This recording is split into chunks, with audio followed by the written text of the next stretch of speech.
Hello and welcome to another Lognarok Arena special. This is a one-shot campaign known as the Depths of Cullaham. I'm your host and game master, Logan.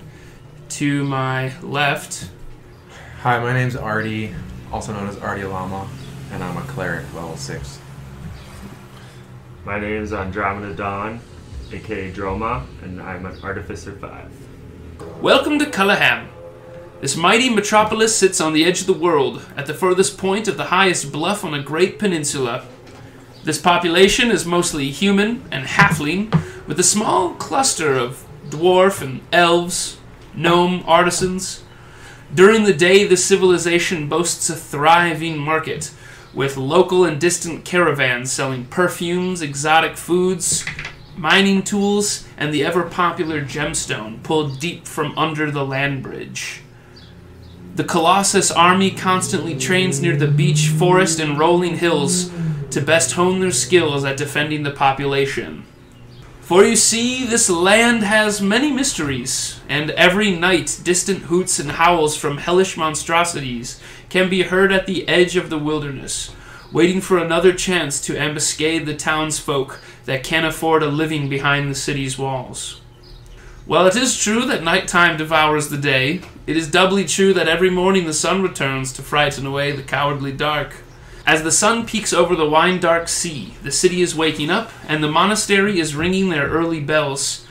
At the market square, the bakers, butchers, house gnomes, and other early birds are collecting water. Artie Lama, what brings you to the Cullaham town well at just sunrise? Traveling, and I'm a little dehydrated, and I need some water. Cool. And I was thinking this well might be a good spot. Have you met any people while you've been here so far? Have you done any sales, any healing, What brought you to Cullaham? Just a visit? Yeah, I was visiting my friend Droma. And then, so early in the morning, Droma, you are also heading toward the well early in the morning. What kind of... I imagine maybe you were kept up at night working on something, or what brings you to the well early this morning? I like to usually walk the town in the morning to get a feel for the people that are out in the early hours, because there's usually some very suspect characters that I like to keep my eye on, but I had a good feeling that my old friend would be showing up at about this time, so I felt like I was compelled to go meet him at the well. Cool. And as you both start walking towards the well, maybe from different sides of town, suddenly a lady shrieks and you can hear terracotta pots smashing over hard earth. You see a woodcutter unhand a bundle of timber as he grips his throat while walking away from the well, and then he bursts forward coughing as if he's got something stuck or he's dry, and he starts running towards the well. As he's running, he kind of trips over his own timber, and his unlaced morning boots just falls headfirst right into the belly of the city well. And all around you, you notice bodies sprawling out on the ground that are coming from the well. They look as dead and cold as the morning cobblestones, with black ichor oozing from their stretched lips on all their yawning dead faces. And a burst of flies drone out of the well in a clouded array. And I want both of you to make a wisdom saving throw. So 17. Okay. 17 plus 0. 17. Okay, cool. So you guys both save from being frightened. So as you're walking towards the well, you see this dark magic just being shot out of the well. As the morning light is getting its way over the walls of the city, and the dark flies massing down there are sticking to the shadows but then dispersing, the city folk with faces that have transmogrified into a shape of pure terror start yelling in dread, and their horrifying screams, which pierce the veil of sanity, are suddenly offset by a tremendous fanfare that has begun booming down the main road. This music, carried out through trumpets, is laced with a white and gold radiant light, which can be seen dancing through the top of the crowd. Emblazoned by the rhythmic drum of boots and chainmail, the Imperial Guard stomp into the opening, Marching in synchronization, the young heroes spread across the city well basin, and with professional unison, spear each corpse in the head. As the Imperial Guards are pulling their spears from the dead townsfolk, a magnificent character glows in the morning light. The High Cleric and their entourage of monks show up to bless the well and help the sick and terrified. Shimmering with gold light that ripples the air above them, uses a booming voice like thunder. "This is not good!" They start walking the basin and running their staff over the ledge of the wall, beaming light down and looking in, looking determined as if there was a challenging trial before them. "This will not be an easy curse to cure. Who among you will travel to the depths of Cullaham and stop this dark magic from growing?" Their eyes look around, scanning the Imperial Guard. Well, I definitely checked to make sure I got my mace and my bow, and kind of just watching. You know, I got the wisdom save throw, so I was just I want to see what comes from that, and also interested in this High Cleric. The High Cleric looks at you. "Ardialama, we are thankful you picked this season for your visit. You have been an honorable guest here. However, I must ask that you aid us in this time of distress." You know, I would, but I don't think I can do it alone. "Ah! And as for the rest of you, I'm offering riches, prestige, and anything more you need to those who enlist to fight this evil." I've been looking for an opportunity to secure the safety of the city where I operate my business.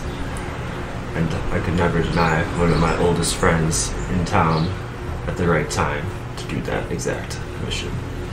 Troma, what's up, dude? Can't believe you're in town, dude. Patting each other's backs, you know, like in this like horrifying scene, like, "Hey, what's up, man? Looks like we're going on a quest." "Very good." The cleric booms again, and he waves his big wand over to one of his Imperial Guards, and he says, "You there! I order you to follow these brave souls into the depths of Cullaham." So then the High Cleric walks up to you guys, and his demeanor is kind of like very lowered, as if like the Wizard of Oz, you know, is just a dude behind a curtain. Like, this High Cleric is very powerful, but like when he walks up to you guys in quiet, you can tell he's a little more shaken than when he's actually a little afraid. "Go to the lower coast of our peninsula and find our abandoned cave entrances. Find whatever evil was sent there and give them this." He hands you, Artie, this small pouch, and it feels heavy. There's a hard spherical item in there. Without opening it, you can tell it's probably an orb of some kind. An orb that's holding truly a heavy amount of magic in this pouch.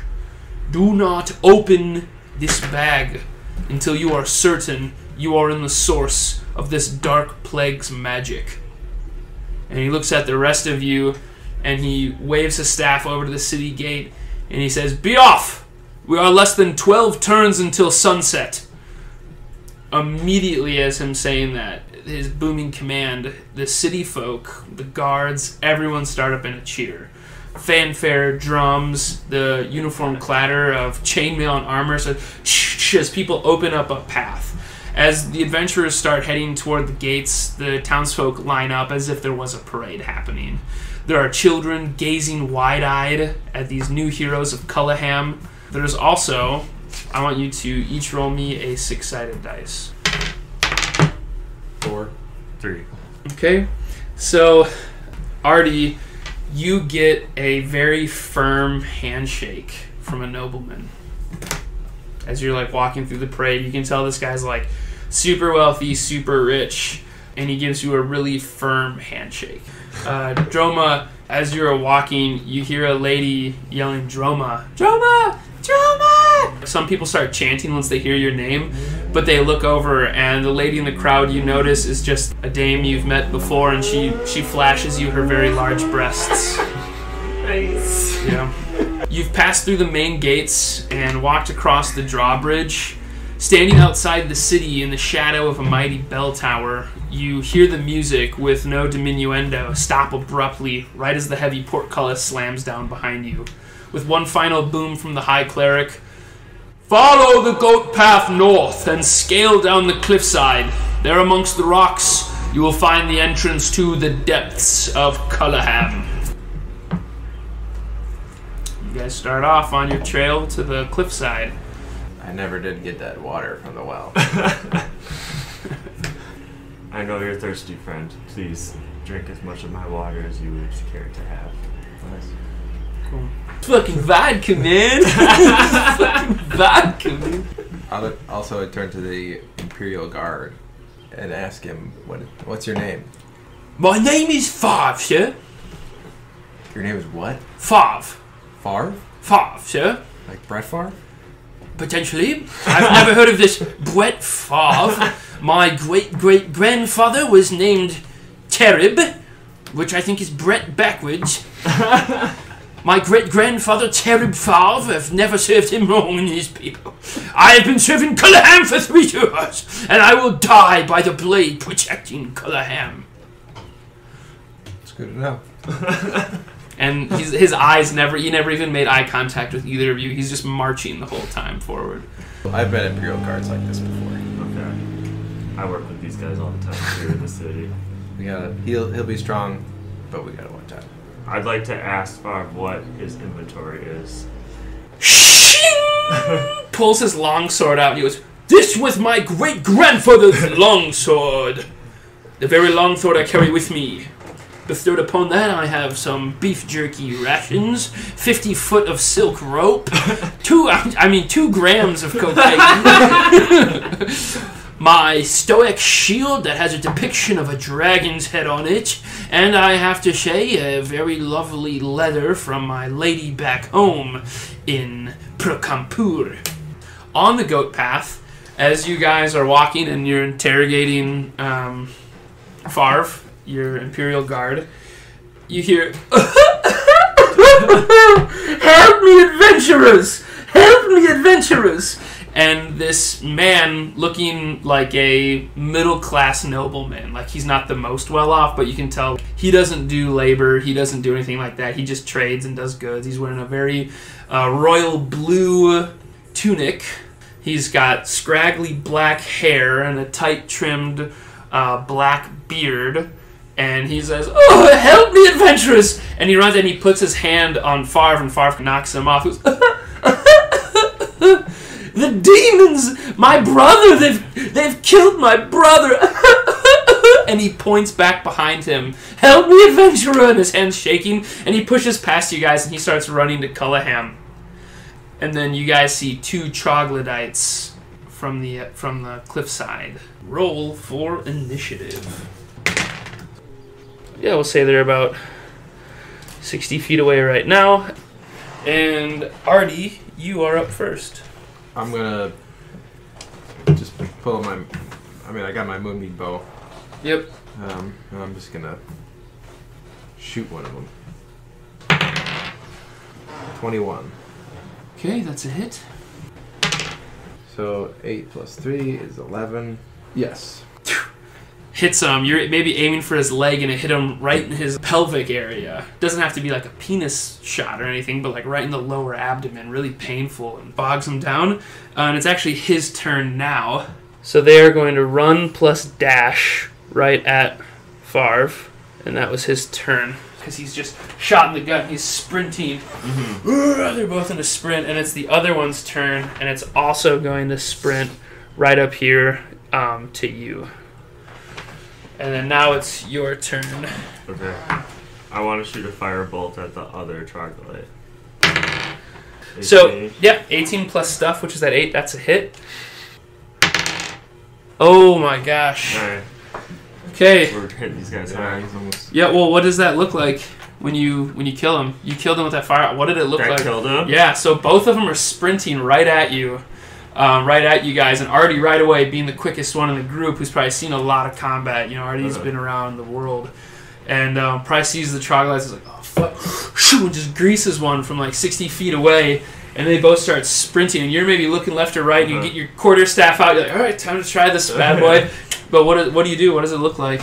Well, I'm not so used to this. I'm usually used to dealing with humans and people in the city. I haven't seen as much of this type of class of enemy before, but despite all the adrenaline in my blood, I get it out and I blast it, and I clip his neck, but a good portion of it, so it very sizable, half size of the firebolt takes out the chunk of his neck. Nice. And instantly falls down as it pours out of the side. Nice. Now it's Favre's turn, and Favre is just gonna make a longsword attack at the troglodyte that's right in front of him, and he failed the first one, but he did not fail the second one. This is for Cullaham. He only dealt 3 damage. Oh no. But the Trogdor only had 3, so it's fine. So it's okay. It was just really weak. So Artie shoots one in the gut as it's running, and then Droma blasts the neck clean through on the other one. And then the one gets right in front of Favre. He goes, and he just swings his blade down.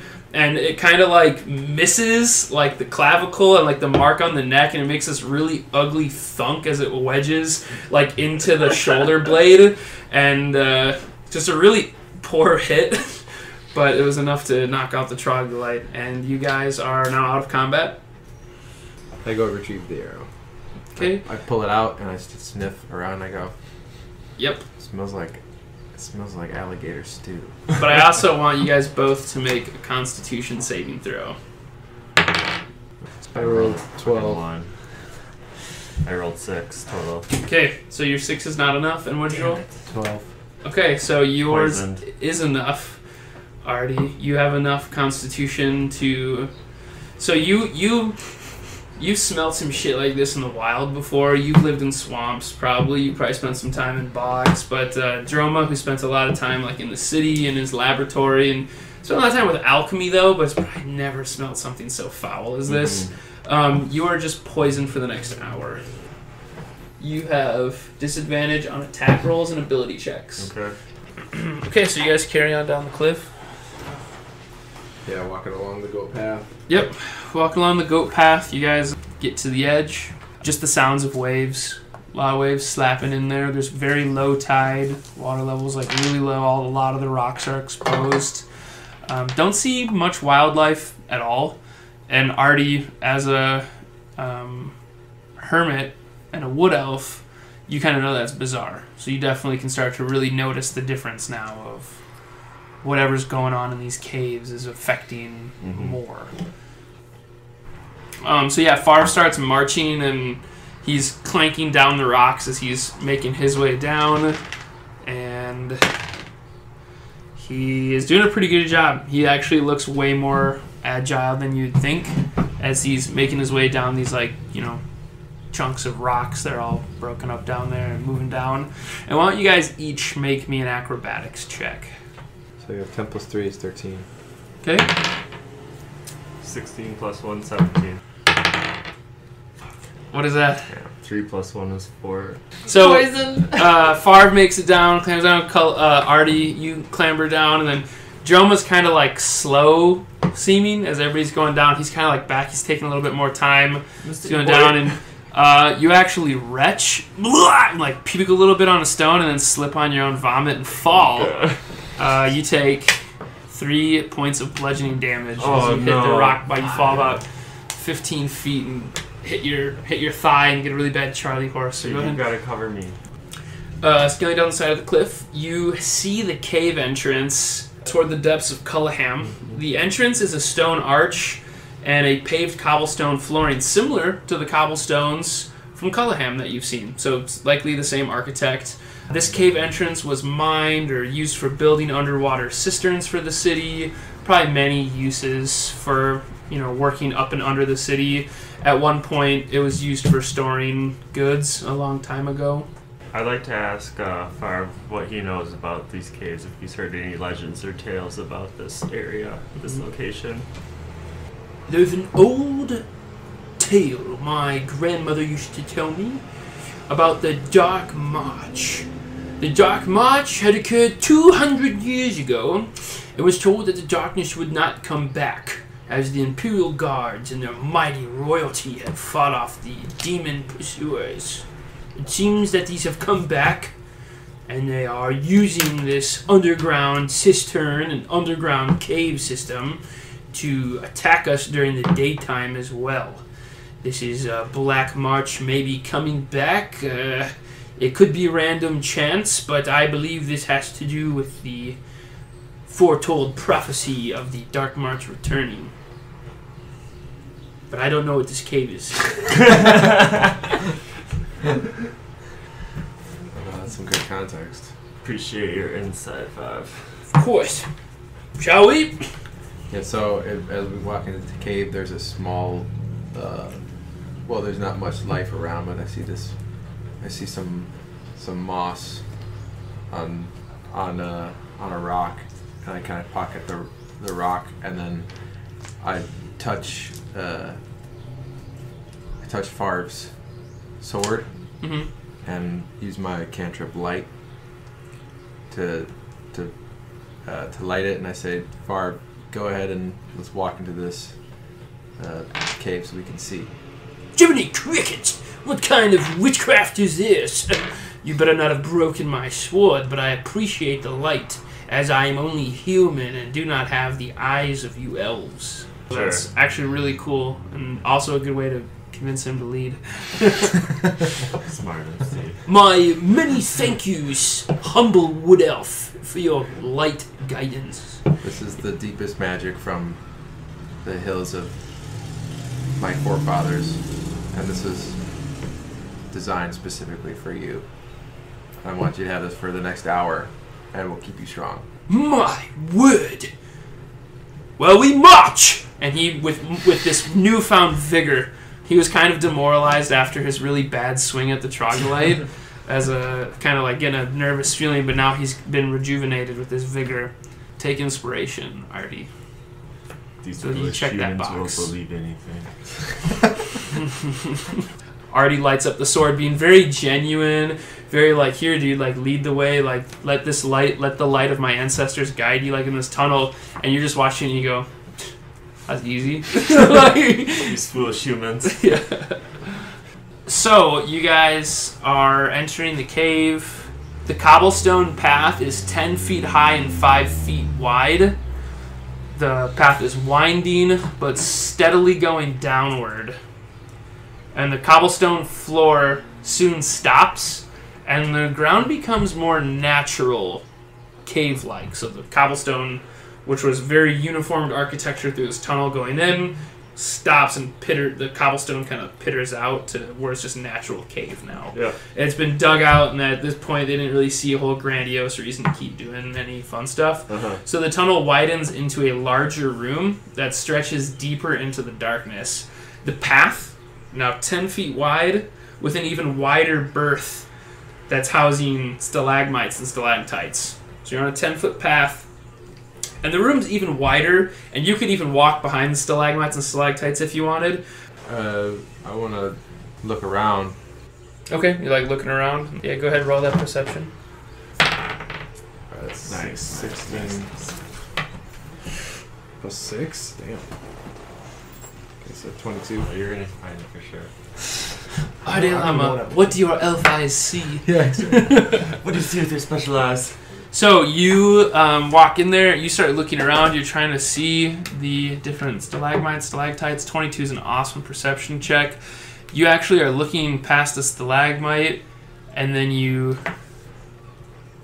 notice that stalagmite kind of moved. Oh, shit. So, dude, that's what I was thinking. I was like, It's like the same color as a stalagmite, but like a little fleckle of like green or yellow on it. Just kind of like moves. yeah, I just start grabbing moss. And then Yeah, and I kind of like look at Droma too, and kind of just do one of these and like point. Yeah, and Farva's gonna just like Farva's keep not marching. do He's that, still yeah. marching, so like he hasn't really stopped, but he's marching a little bit slower now that the cave's. He's doing what you're doing. He's kind of looking around, and he's like holding his sword up, like, but just still moving forward, always moving forward for him. And then Droma, anything? You just see Ardalama. I ask everyone to stop. I yell out stop. Okay. To freeze because I want to listen. I want to hear perception check and hear if I can hear any movement at all. Okay, go ahead, let it rip. 11. Do a disadvantage because you're still poisoned. Yep, so just a 7. You don't hear anything outside the ocean waves still. You can still kind of hear that creeping in and like the wind kind of like whistling into that cavern. Good persuasion. The drip and sleight drip of and drip. hand. Investigation. So investigation would be... Investigation is because like as a tinkerer, you're always like, oh, what is this? And you're very good at like... Determining what it is. Yeah, determining what things are, but also like seeing things for what they really are. Okay. You know? Okay. So maybe if you wanted to roll... Artie, did you say anything to Droma? Because you saw that stalagmite kind of like move back there when you we when you looked used really some well. like elf, some like elf, Some friendly eye contact. Yeah, some body language that were, and you know. That's why I wanted to use my big special ears. So yeah, so maybe Ardalama didn't say anything, and he kind of like turned and looked over, and then like while it was quiet, you started listening. I didn't want to startle Barb, and you didn't hear anything. The waves were too loud. You're still hearing the waves and like the dripping, but you didn't pick up anything outside the ordinary. So you're looking at Ardalama like, what up? Yeah, what's up? What do you see? What do you hear with your special eyes and ears? I thought I might have seen something move. Where? Over there. What do you think it was? More troglodytes? So since you're looking over at the stalagmites, Droma, why don't you roll me an investigation this time? Okay. 10. You see the same thing shift, and then you just see the grinning teeth of the troglodytes. You guys are on a hairpin trigger for combat. Okay. You are staring at it in the eyes right now. What do you do? I stare at Ian and I slowly move my hand towards so him. You turn and look at Ian, at Ardalama. Fuck yeah. Yes. So you turn and look at Artie. But as I'm doing it, I'm doing it as a distraction because I'm pulling out my fire stick to blast them at the same time. And I'm looking at Ian so that it looks at Ian at the same time. Artie. And when you look back, it is rushing over. It is clambering because there's a bunch of stalactites and stalagmites. And you guys can roll initiative. 12. 7. Farv's turn first, so he's going to hear the stalagmite crumple and tip over. So he's going to run up, and he reaches over it, and he swings down to attack he tries to jump in between you, the elves, and the troglodyte to show off and prove that he's a good human guard dog. And his first attack misses. And he just misses. He's blinded by the own light of his sword. He's not a pit 6. Oh! Pick 6, Barb. And his second attack was a nat 1. I'm going to roll a d12. If it's a 1 through 4, he drops his sword. If it's a 5 through 8, he's going to... nothing's going to happen. 9 through 12, he ends up hitting Artie. Okay, so he drops his sword. Shing just drops his sword somewhere along the stalagmite. And he goes, Jesus Christ! That sword is too damn bright! And he tries to blame it on the sword. And as he does that, he's kind of like reaching back toward... he's got like a hand axe on his belt. And so he's like, as he's reaching for that, it's now Artie's turn. Well, I move. Okay. Like 5 feet back. And pull up... Well, I had my bow. I grab an arrow. And I attack it. And while I'm drawing it and attacking it, I say, I think you're just too damn bright. I didn't say it in a mean way. It was just I think you're the bright one, Far, because you're knocking a bow, knocking an arrow. Yeah. Okay. And 12 plus 6 is enough to hit. So go ahead and roll for damage. 4 plus 3 is 7. Okay. And anything else you want to do? Yeah, I'm gonna... You still have 25 movement. We can see all these. Yeah, their chameleon's form is dropping now, and they're actually, how it's working is like they're all coming out of the stalagmites while you're knocking the bow and doing this. Okay. Then after that I use my bonus action to do spirit mace, but I'm gonna do it. I like see out of the corner of my eye to my back. It's I can hear and see that, and so I just cast the spirit mace, and it appears right behind it as it's running, and it comes after it, and I attempt to knock it in the back of its head while it's running. Go ahead, roll a d20 and add your spell attack modifier. So 9 plus 6 is 15. Yeah, that's a hit. So roll the spirit damage. I have a D8 plus 3 here. So. D8 is the butt-to-butt pyramids. And then why don't you use... Damn. So what is that? 5. Okay, so you do 5 damage. 2 plus... What color do you want your spirit mace to be? Green, brown, or blue? Green. Okay, so you summon it behind it. Yeah, donk in the back of the head.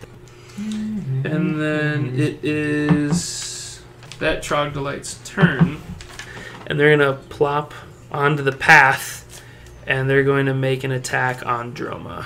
First, he's going to bite you. He's going to snap at you, because his hands are still coming over the stalagmite, maybe. You know, he's like clambering over, and just right away bites at your shoulder. He does 14. What's your armor class? 14. Okay, so you make it to break it. That's a hit. And he deals 6 piercing damage.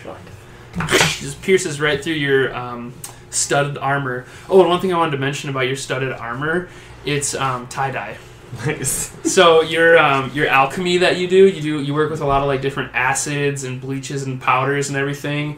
And you had your studded armor that you had washed in this acid and this like chemical stuff. Awesome. To make it a little bit stronger. You have that in your features. One of your infusions is that your armor is infused with your magical artificer, innovations.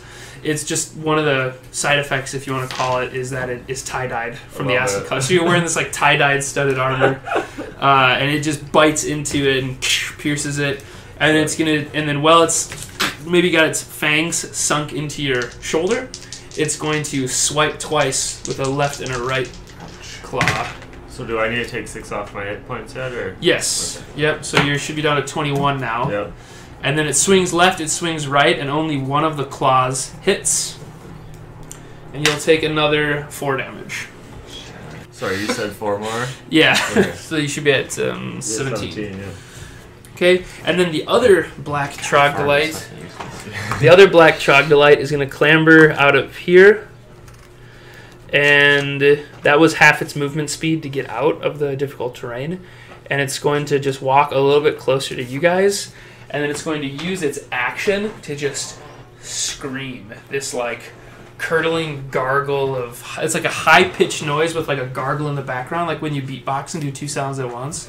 It's kind of like that. And from the depths behind it, you can hear just like flashes of like what maybe sound like wings. Okay. A lot of them, like fluttering in the other side of the pathway. And that was his turn. And now it is Droma's turn. I think I want to use the grease one, actually. This says you need a little bit of, like, the components, a bit of pork rind or butter. Which, thematically, we're just saying, like, in your studded armor, you've got, like, a bandolier of different pouches and stuff with maybe, like, a couple pieces of butter in it. Yeah. You load it in your staff, and you're, like, twisting, and then you just, like click a button, it's like, these, like, magical gears start spinning, and you just put out a bunch of grease on the floor. Alright, I'm gonna do that. I wanted to grease it. Okay, so you grease them. A 10-foot square. Put it over here to block these guys. Yeah, that's right. Exactly. Yeah. You actually put it underneath the one that's already standing. Okay, I can put it underneath it. Yep, you can put it underneath. You might have to jump over it or something. But yeah, right there. So is grease a bonus action? Okay, it's one action. So you still have your movement and a bonus action. Can I heal myself at all, or not? You can't, because that'd be a spell. Okay. So that's your turn. Now it's the blue troglodyte's turn, and this one is just gonna do his thing on Farv. So the bite doesn't hit. The 2 claws. Stronger. Oh, nice.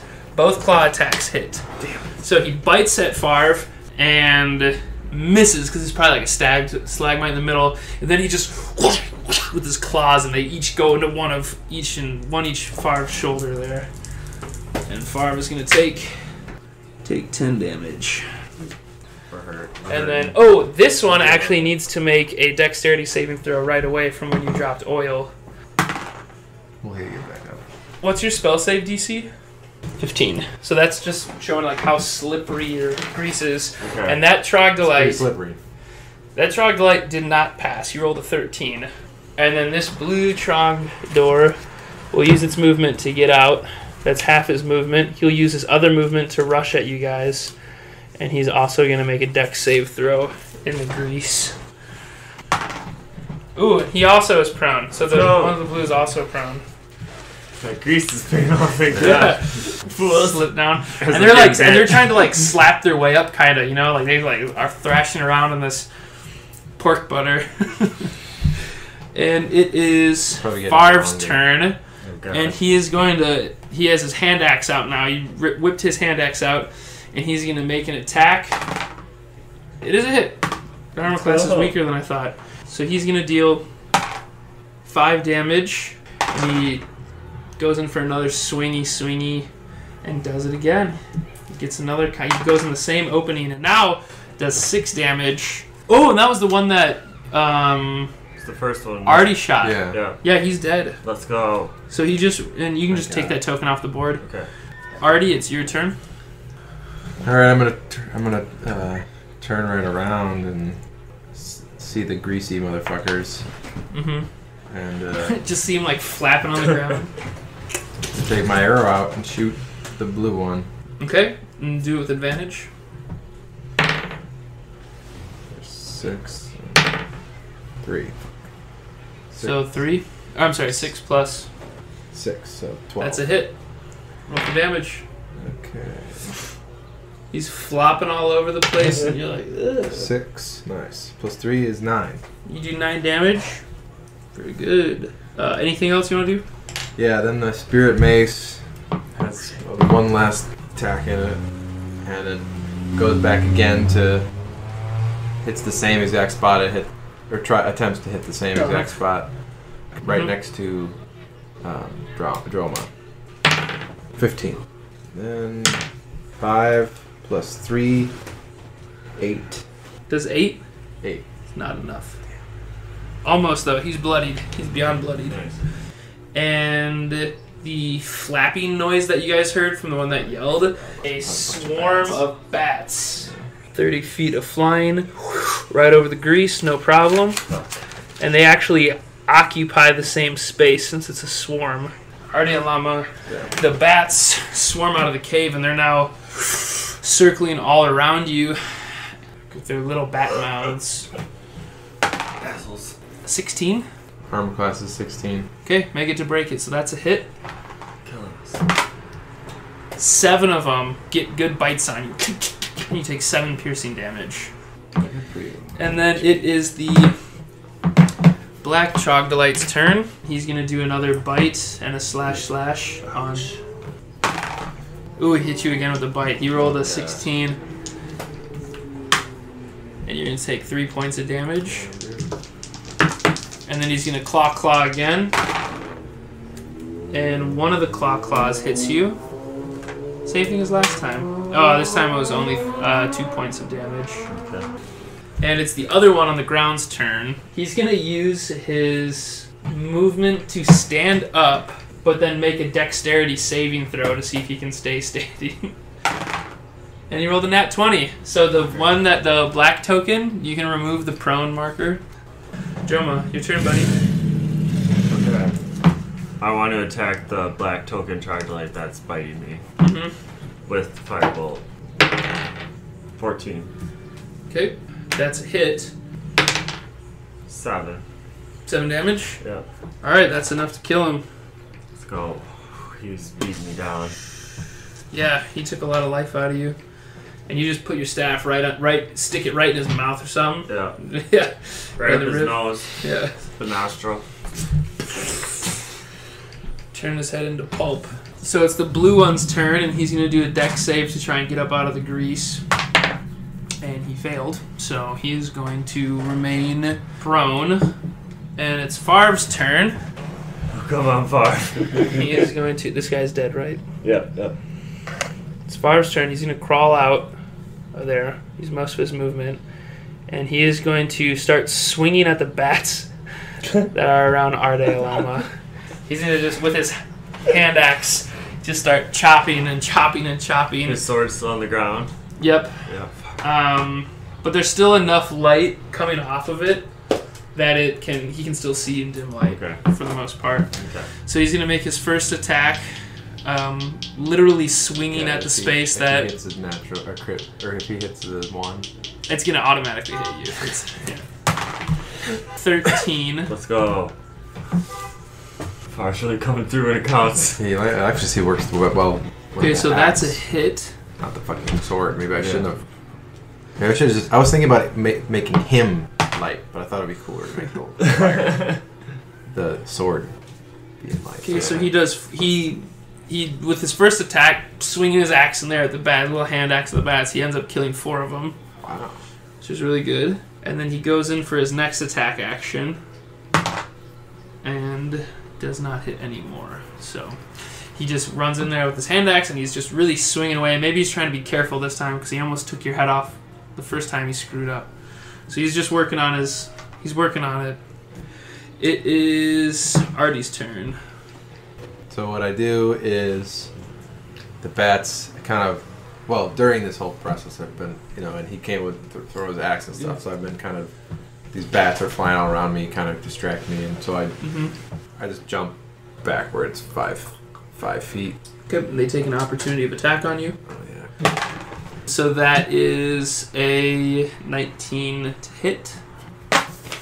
4 points of damage. A couple more of them bite you as you're pulling out, essentially. Still 2 troglodytes. Yeah.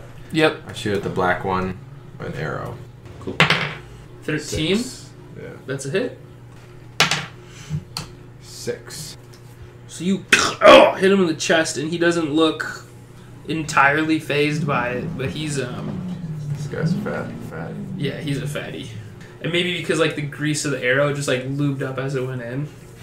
So just the arrow just kind of sank in, and he didn't, it was just easy slide, slippity He's just slide. getting hot. He's just hot on bacon or on the Pork fat. Pork butter. Yep, and it is the bat's turn. And they are going to kind of just float in between you and Favre. And they are going to make another attack on you, Artie. Since they already got the taste of your blood. It's 11 total. Oh. Yeah. So they miss. So you step back and they come at you again. And this time maybe you kind of just swat them with your bow a little bit. Just keep them back. Yeah. Thrust. And it is the troglodyte that's standing. He is going to run up to you now. Bloodied? God damn it. He's going to jump in, and he's going to get in the press. So he's going to do the damn thing with the bite snip, the bite slap. Here comes the bite. Ooh, that was a 2. Here comes the slaps. Let's do the math. 13 plus 4 is 17, so actually 2 of them hit. Okay. So Artie, take 9 points of damage. Ouch. Damn, Slashing. I'm down 20 hit points already.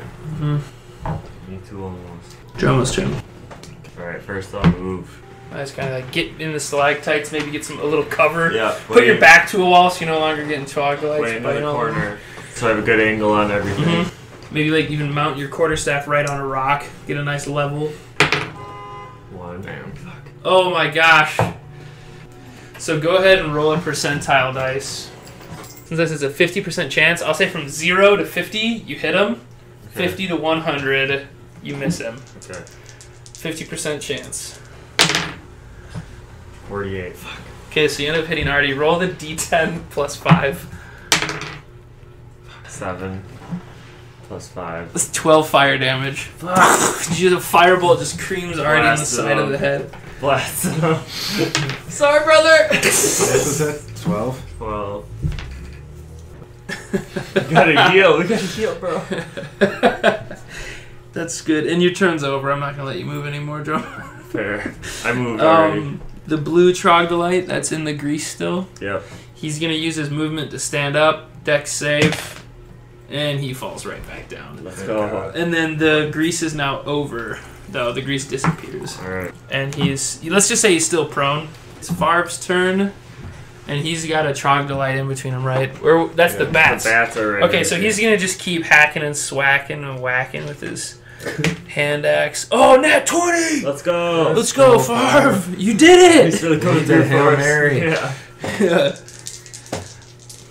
Okay, what's the I modifier? want to trade him to the Vikings. Or And he does 13 damage to the bats. Bloodies them. And his second attack... Probably. And then that's enough to actually hit again. Let's go. And he kills the bats. Let's go. So you can remove that bat token. It's the black troglodyte's turn, and he is going to keep biting and attacking Arde Lama. And he's going to sink his teeth in you. That was a 2. And he's going to claw, slap, slap. And one of them hits. Artie, take another 5 points of piercing damage. Slashing damage, I'm sorry. 5 slashing damage. This is killing us. Artie, it's your turn. It was actually your turn before that. Give yourself 5 health points back. It was not his turn. Yeah. so If you don't kill him in this turn, Well, I'm I'm not just bloody going to yet, issue the actually. 5 damage. I'm not going to make him re-roll all that, because then he could end up hitting you with the bite and the claw and the claw. Since he only hit you with 1 claw, I'm just going to count that as his turn. So if you don't kill him this turn, you'll just take the 5 points of damage. Because he's after you. alright, well, I'm shooting him with my bow. Okay? And are you point blank with him? Oh, yeah. Okay, that's going to be with disadvantage. Yes. What's a +6? 10. 10 and 11's plus stuff hits. 3 plus 3 is 6. 6. That's actually not enough to hit him. Kill him. He's Sir. down. Sir. Just a couple measly points of health. But that's enough for you to go back down and take 5 away. Droma, it's your turn. Okay, I want to attack that same troglodyte again with my firebolt. Okay? Don't get a 1 this time. 16. Okay, I thought you were going to be like, no! No! No! 4 plus 5 is 9. That'll do it. In fact, remove all the tokens but the blue one, I believe. Yeah. There should be the only one left. And we still have this prone marker on. And it's his turn. Okay. He's not prone anymore. He's going to use his movement speed to stand up. Okay. And then he's going to use his action to dash. So he just took off. He went through the doorway. He's running away. About 50 feet away from you, Artie. He's about 60 feet away from you. It's Favre's turn. And he's actually going to just use his action to go pick up his sword. Go root around the stalagmite rubble and stuff for his sword. And it's Artie's turn. Well, let's see. This guy's pretty... This one's like pretty, He's fucked up. He's bloodied. Oh. Yeah, he's actually leaving a trail of blood behind him. You kind of like catch up with him too. Like he's Yeah. kind of like he's hobbling away. Like as he's hobbling away, you see that and you I run just up there. run after him, and as I'm running, you know, like I've done a million times, just Yeah. grab the bow and try and aim for the back of the head. 3. Fuck. And then I use my inspiration to roll again. 11. Let's Yeah. go. 11 plus stuff hits. 7. Let's go. Really 7 plus 3. nice. He had 7 HP left. 10. What does it look like? What is it? How miserable is it? He's running away and you run up. Yeah, I land my shot. I'm about to let go, and then I like time stands still, and I see a vision of some of my ancestors, and some of the things just flash through, and time slows down, and I get to calm the nerves for a second and reassess, and then aim right for its head, and it just goes right through the back of its head, straight through the one eye. And it Nice. just falls down, with its tongue flying around, making nasty noise. Gurgles and popples and just hits the ground and lays dead. And then, Cool. Yeah. Combat's over. Well, I'm going to heal. Okay. Take a little nap. So if you wanted to take a little nap, you guys could roll some hit dice and take a short rest.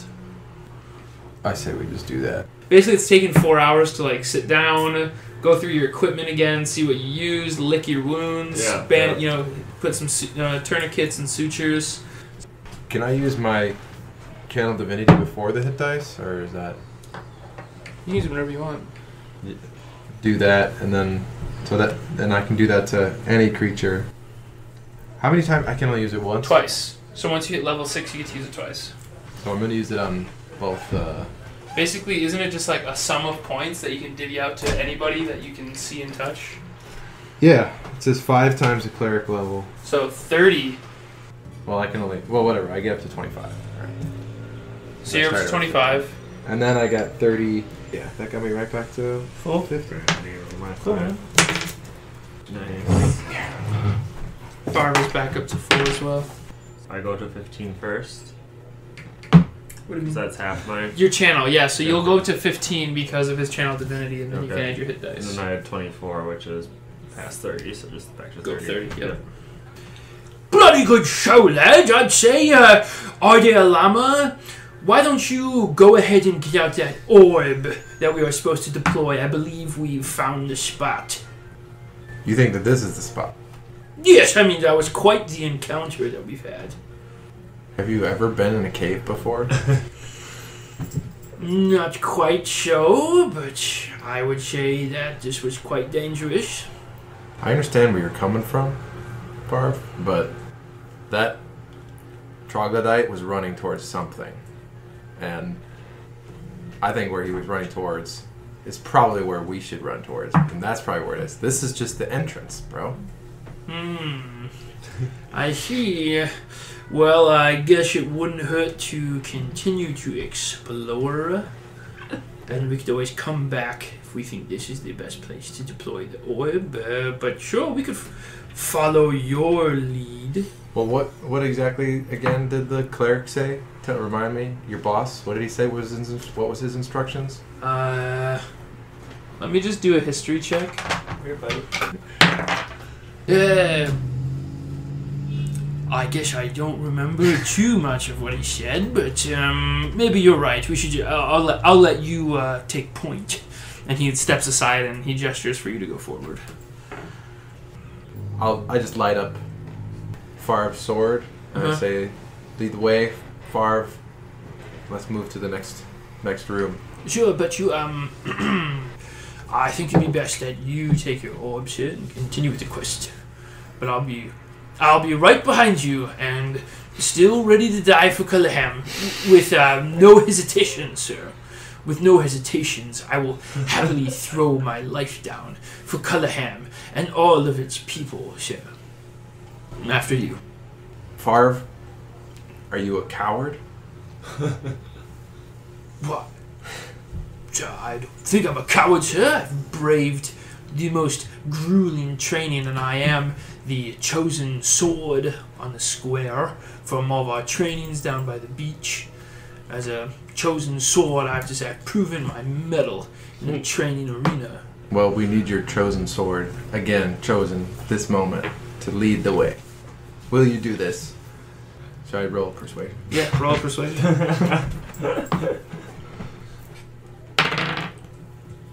13 plus 1, 14.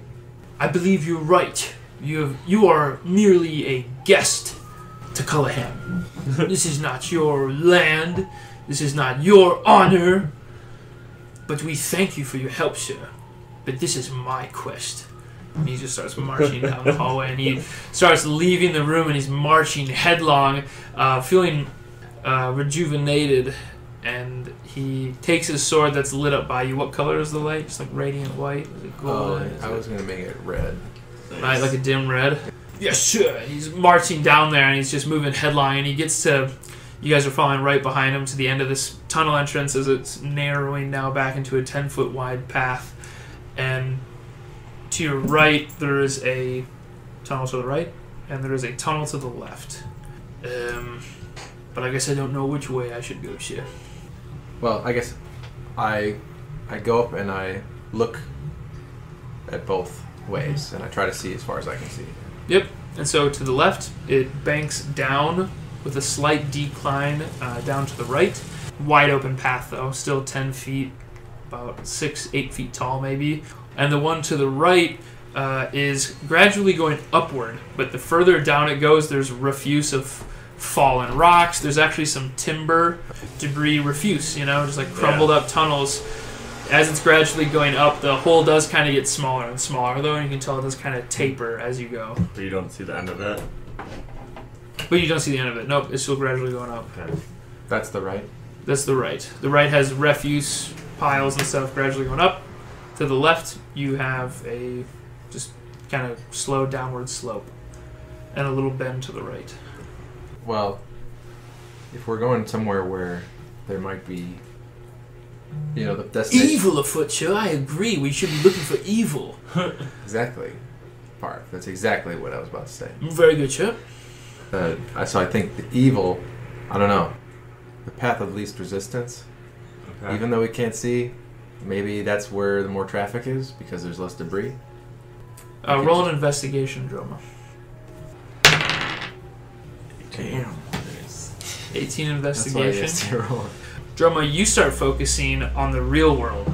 You're investigative. You're looking at clues for things around you, trying to figure out the movement, like Artie said, of the enemies, and you think, the dead one. And you look down and you can see the trail of blood with like the dead troglodyte that's now, he kind of fell forward and is like up against a wall and splattered, but you can see the movement is also heading to the left, which goes slightly down slope in the dark and then banks to the right. Nice.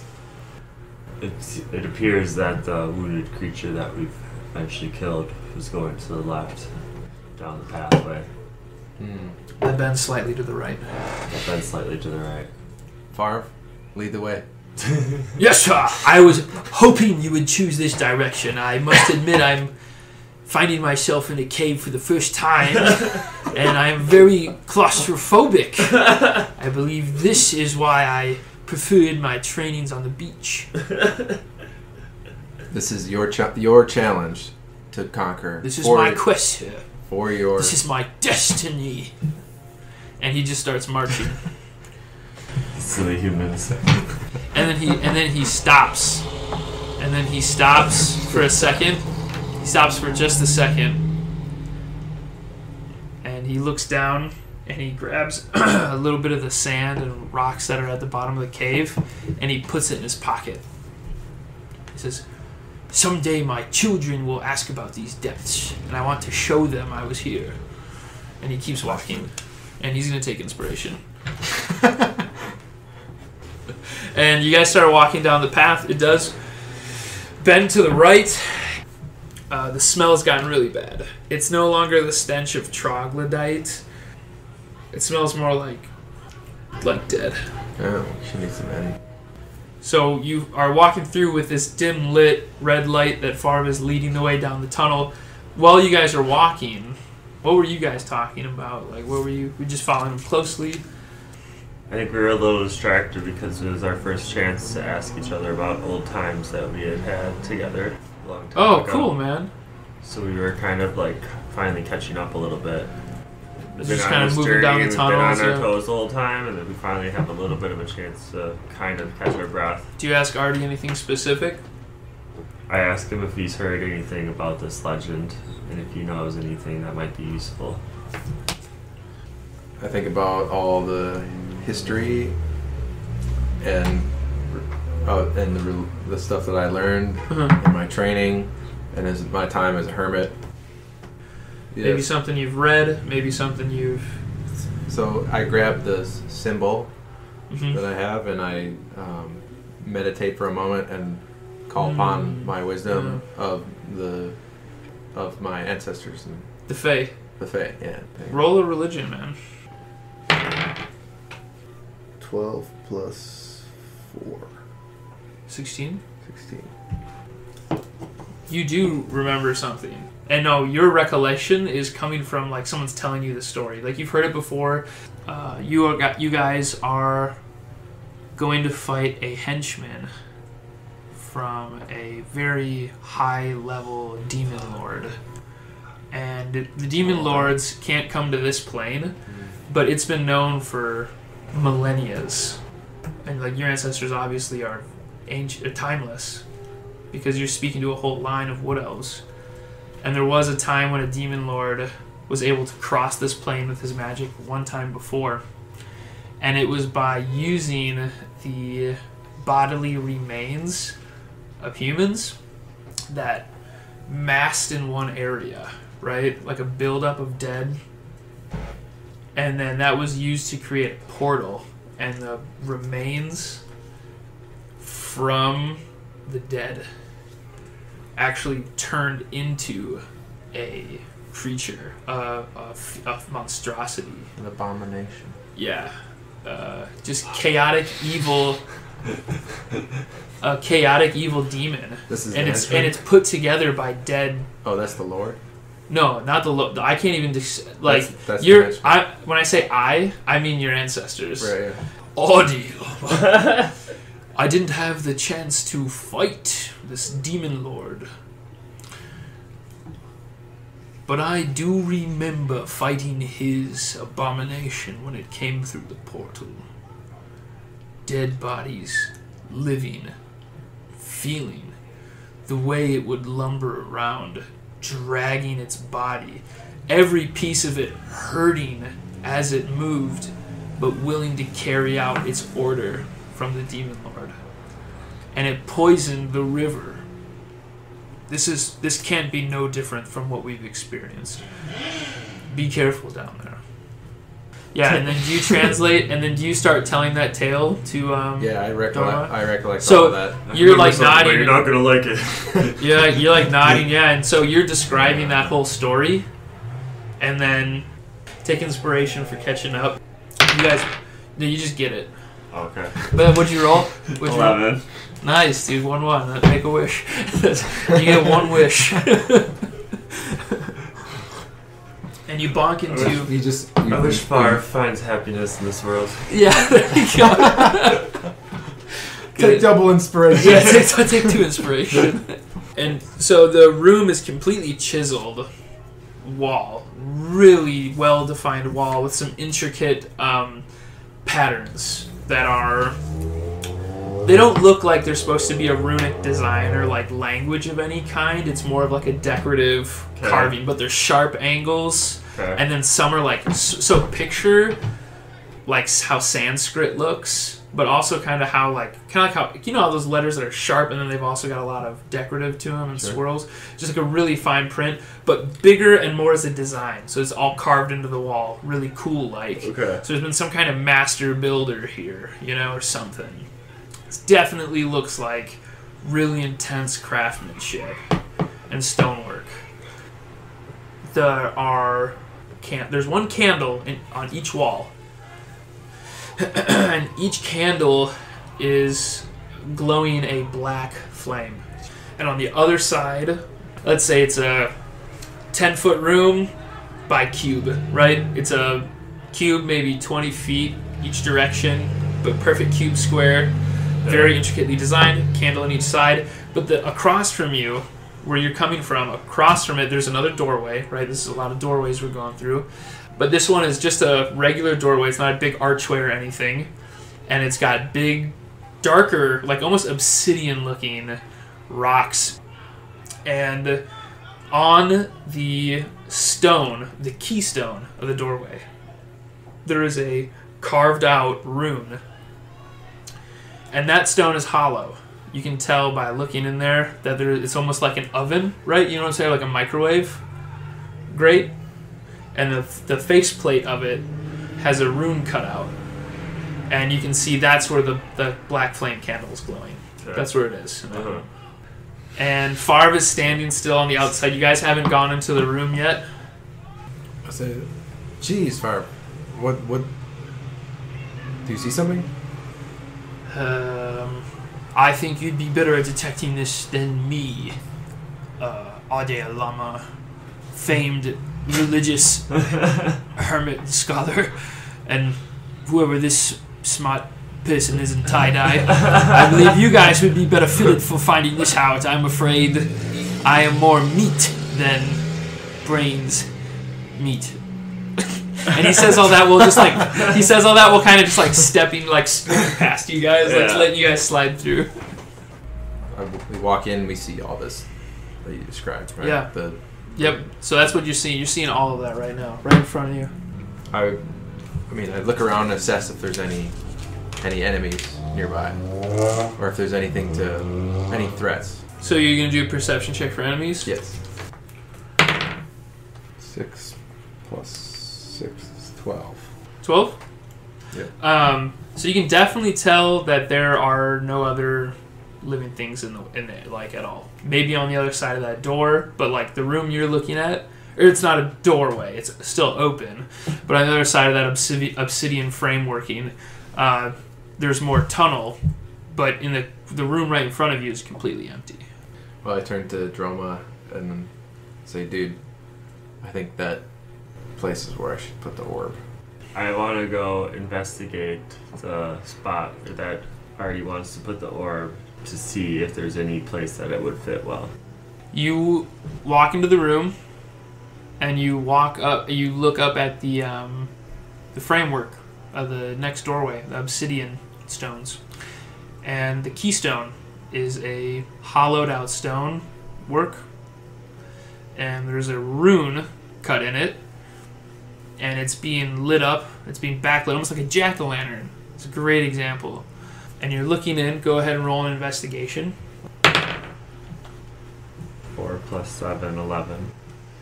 You roll an 11? Yep. So you can tell, looking in there, the orb definitely would not fit in there. Okay. But investigating it, you can tell that that candle is definitely important to be in that spot. Okay. Like, you're looking at it now, and this is you're looking at the design of it, and you're looking at a very delicate system. You're looking at, like, you know how your quarterstaff is a tinkered artificer manupiece using magic and tinkering? It's exactly what you're looking at right now. Okay. I tell Artie, I don't think this is the perfect spot for this, but there's something powerful here. I can sense his presence. Favre starts walking into the room behind you guys, and he's just standing in the middle of the cube looking bewildered. If there's nothing here for this orb, if this isn't the place, then we should probably figure out what's through that door. Or before, let me take a look at that candle. So I walk closer to look at the rune myself and see if I can recognize it. You're looking at the rune? Yeah. Okay. Do a history check. 13 plus 4 is 17.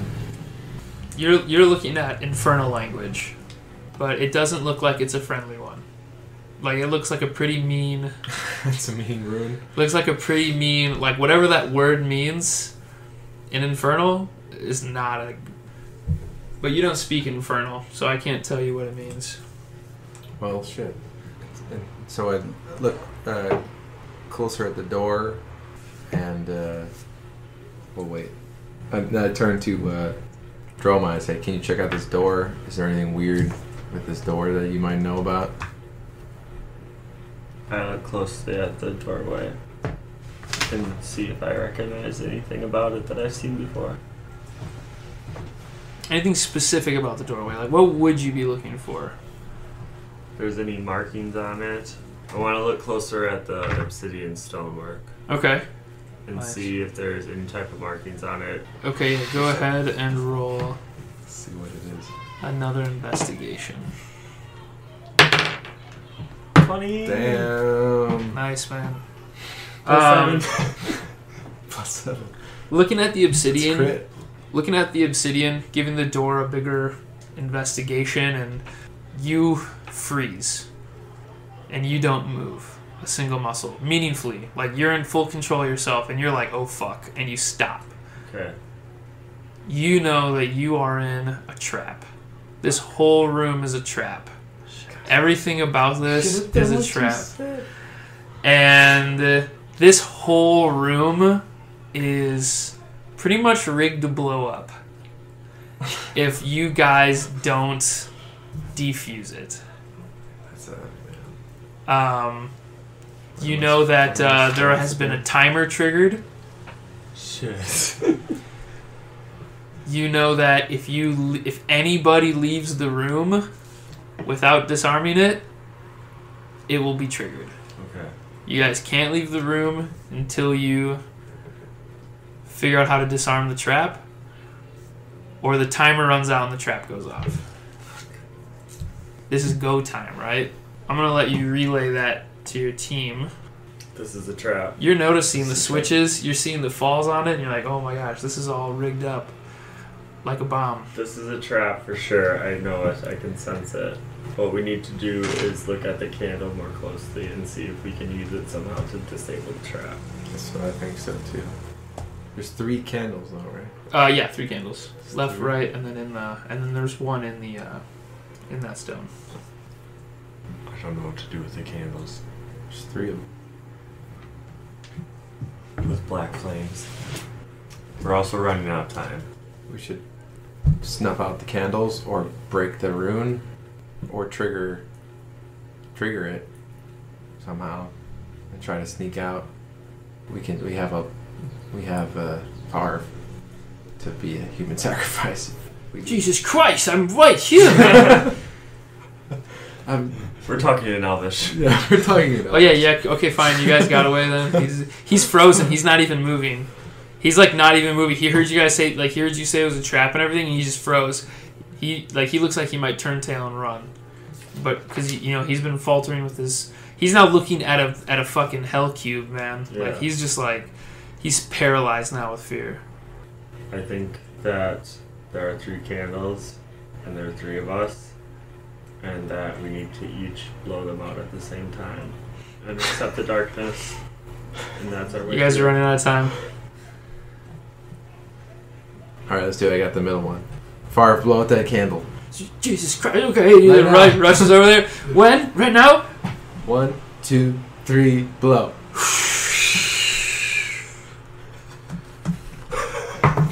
And then the room goes dim, and you guys had 20 seconds and it would have triggered. What? And the room goes dim. And you guys, for all intents and purposes, you can tell it's like safe. It's just the room is now just the light of Farv's sword is like glowing in the room. And he does. Hold on a second. Let me do a. Let me see if he pisses it. Let me see if he. I'm gonna roll and see if he pees his pants. I'll do it here. If he rolls 5 or less, he pees his pants. Oh, he's good. Okay. And he says, the whimper. Yeah. He says, well, let's keep going. This is nothing that's gonna slow down a hero of Cullaham. My great grandfather Terib has been in harder fights than this, and it's time for us to succeed. And he's just back to himself. He gets scared, but he shakes it off. He goes right up to them. He goes, "Are you with me, lads? Shall we move into the belly of this beast?" Then, yes, lead the way, Farv. Let's go. Farv's he's still. Shut on, good sir. He's walking, and then he stops and he says, "That was one of the most scariest times of my life." And he checks his pants for urine, which he did not pee. And he says, "Might I suggest we move at a cautious pace from now on, sirs?" Indeed, but you still at the front, Farv. You're the bravest of us all. That is true. and he feels really flattered by that. That is true. Yes. And he looks at your tie-dye and he's like, that is true. And you guys are walking at a cautious pace as far as leading the way. You can hear more water trickling. It's not like a lot. It's not like a river. It's not even a stream. It's not even a brook. Like a bathtub faucet that's like 25% open water. And the path is now narrow to where it's only 5 feet wide and maybe a little bit less, kind of like shoulders width. And it's getting a little bit tighter, but you can actually feel air. You can feel a bigger breeze, a bigger gust, like you're coming to a much larger area. And Farv stops with a whisper. You guys can see over him. It's pretty huge. You can actually see way better than him. And he is holding his sword up, the dim red light, and he turns and I'd say if this was the place To find evil? We would definitely be in an evil place. I think we should be very careful moving into here. And he starts walking in, and it's a huge room. Like, I'm talking like 60 feet by 60 feet, even bigger. Like, it's really big. It is a very large area. Almost still has the cave feature though, where it's got the really good architecture on the walls, but there's also a couple stalactites, stalagmites in the corner. It's not the hugest deal, but it's a very big room, and you can hear an airing sound, like a sound of air coming further from the back of the cave. Like it's very empty though. There are, in the way far end of it, like really far, even where your guys' elven eyes, the darkness seems to be a little bit more strenuous. And you can kind of, with your guys' dark vision, you can kind of make some kind of cobblestone really far. So it's like this regular cave structure again, but there's a cobblestone that looks like on the wall, maybe 5-10 feet wide in between there. And it's the same cobblestone that Cullaham has been using, right in the beginning of the entrance. Yep. That really old cobblestone. It's that same material, and it's going from top to bottom in the back. It's just it almost looks like a chimney. You know what I mean? Like a chimney chute. That, you know, how it's just like top to bottom of the house. You're looking at that. It's probably the well. As I try to turn to Dromus, is that the well? And you know from your calculations, you've been mathematically probably, kind of keeping track on the way. You know you're probably right under City Hall, right under the city square. The location seems correct. You guys are still on the other end though, but Yeah. you're like looking out there. I think we should send our buddy forward. Yeah, He's already walking. He's already walking up to it. In fact, he's no longer even cautious. He's just like walking, like even he got his shoulders back, dude. Like he looks like he's putting on an air of confidence. He's almost doing that Conor McGregor walk, a really big swagger. Knuckle dragging. Yeah, and he's just getting really like, and he's holding his sword and his shield, and as he's walking in his head, his like self monologue is like, "This is it, Varv. Your time to shine. Grip your sword and shield. Feel the grooves of your sword." And he's said this mantra to himself 100 times. He says it before every fight in the training square. Feel the sword in your hand. Find your balance. Your shield is your anchor and your strong place. Your hand slides in the grooves of your leather straps and bonds like the fitting of a worn boot. It's time for combat. And he just keeps marching up. And then he stops, and then he says out loud, as he's like stoking himself up like that, as he's getting like super ready, he just stops, but then he says out loud, "Look at this big hole!" And he's about like 30 feet in front of you guys. Because while you were like looking in there, and you were like, "Is this probably the spot?" He like kept walking. So he's about 30 feet in front of you guys. And he stops, and he goes, look at this big hole." And you see him holding his sword up, and he's like looking up and down with it, with the light. And he's looking on the well. He's still before the well. The well is another 20 feet away. The well is a little bit further back. And he was walking up to the well, and that's where he just stopped. And you saw him like look down, and he holds his like sword out. He's like, "Look at the size of this hole." So it's on the ground. Yeah, and he's like looking down at this hole, and then he looks up, and you see him just looking down, and then you see him like looking up. And then he like actually like sets his sword down. And you see him just like searching his like backpack. And he's like, "Guys, you gotta look at the size of this hole." I go up, I grab some of the bioluminescent rock that I had, and I toss it into the hole. So you walk up to the hole. Yeah. Okay. Are you following him? No, I'm staying still. Okay. You're gonna keep looking around. Cautious. Okay. So you walk up to the hole and you toss one of those bioluminescent rocks in there until you can't see it anymore. And as you're looking down, a bioluminescent rock drops from a huge hole that's in the ceiling, 20 feet in the air. There's another hole in the exact same spot as the hole in the floor. you see a bioluminescent rock fall from that hole and fall right back into that hole. You see it fall all the way down until it disappears. Do you look up? You look up. The same bioluminescent rock falls through, goes down the next hole. So you see it disappear. Falls down from the top hole. Goes down, disappears, doesn't come back.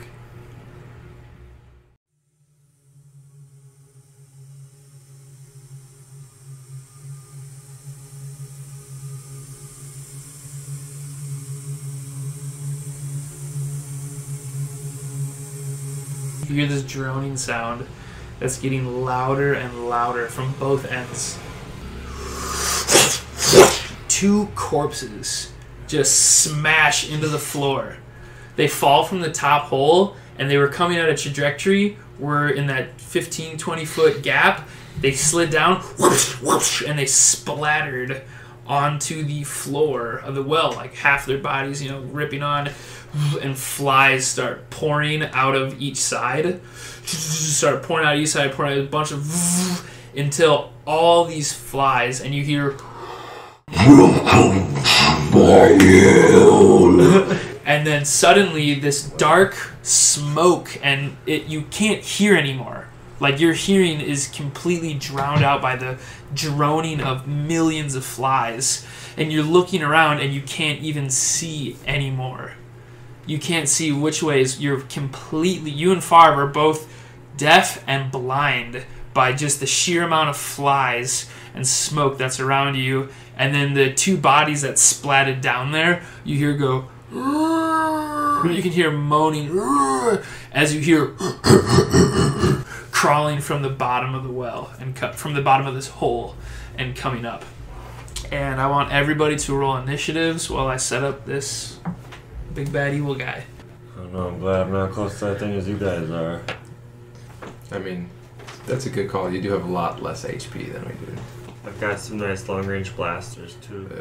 Alright, I'm rolling for the BBEG's hit points. Can you guys all hand me your D20s, your D12s? No, I'm just kidding. I already got his hit points rolled for.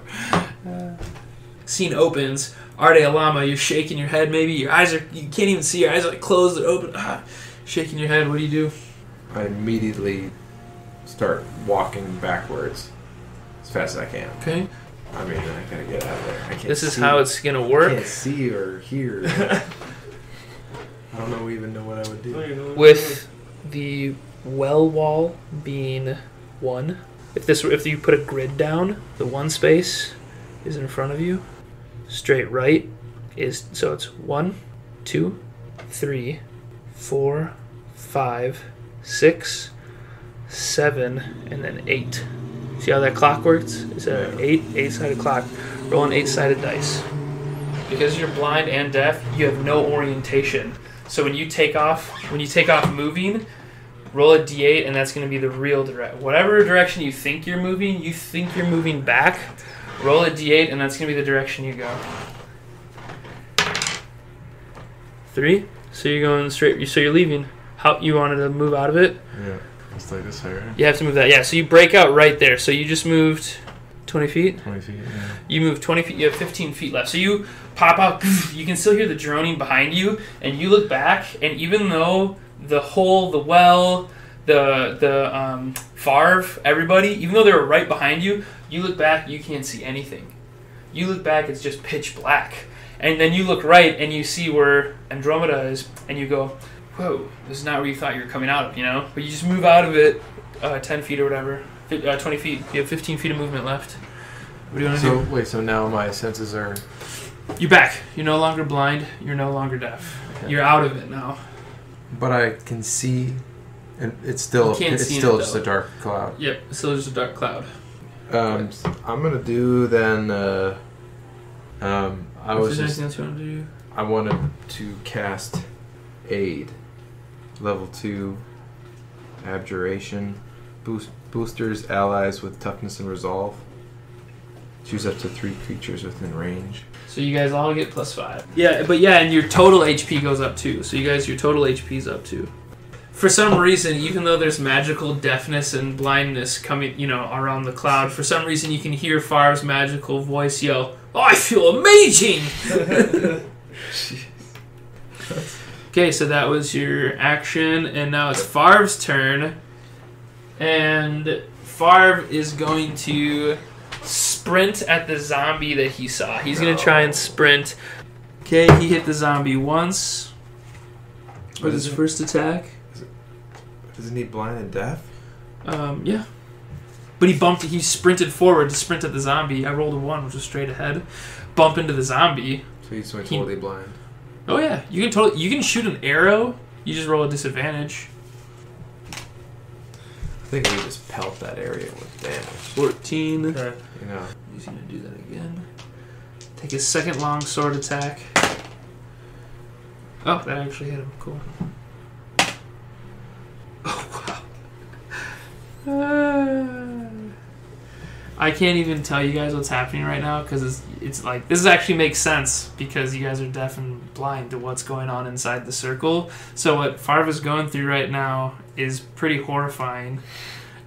I'm just like, so it's like I want to explain because like you guys are gonna have to learn what's going on here in a second. So I kind of want to explain what's happening now, but it's actually funny that you don't know what's going on. Hang in there, buddy. We love you. Smoke this cloud. This cloud's crazy. Okay, so your turn, Andromeda. Actually, it's the zombie's turn. I was just fighting Farv, but you guys don't know that. We don't know the roller.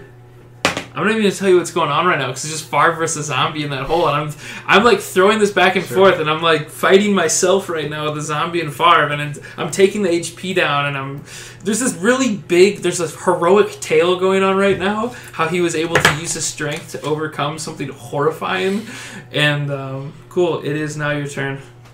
Andromeda. Which one was it? You can look it up too if you. Sanctuary. Nice. That's another buff. Just get him as strong as we can.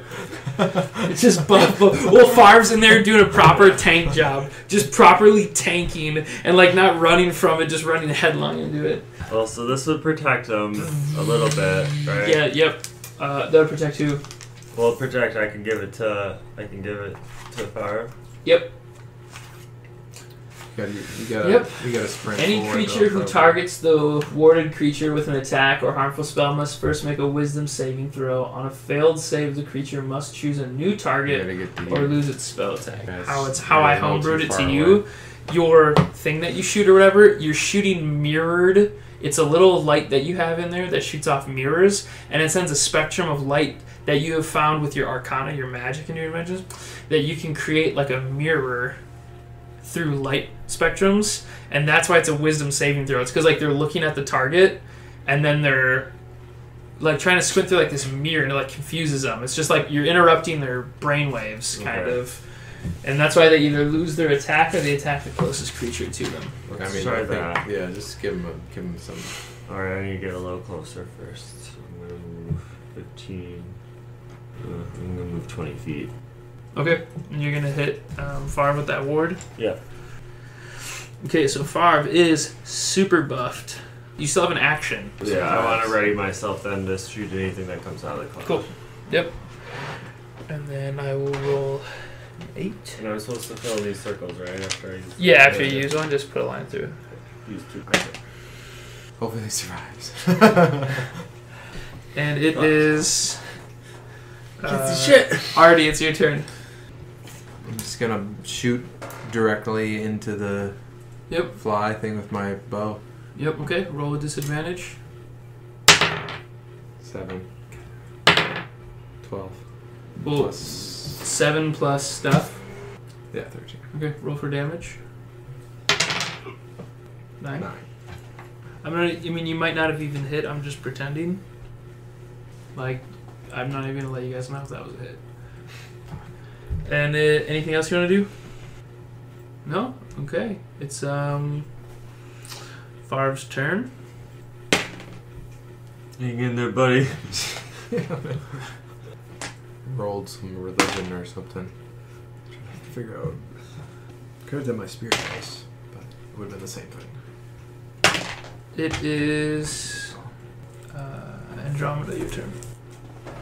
I want to look more closely at the swarm in the cloud. Yeah. See if I can recognize anything about it that I would understand to hurt it or turn it off. So use your action to do this. Okay.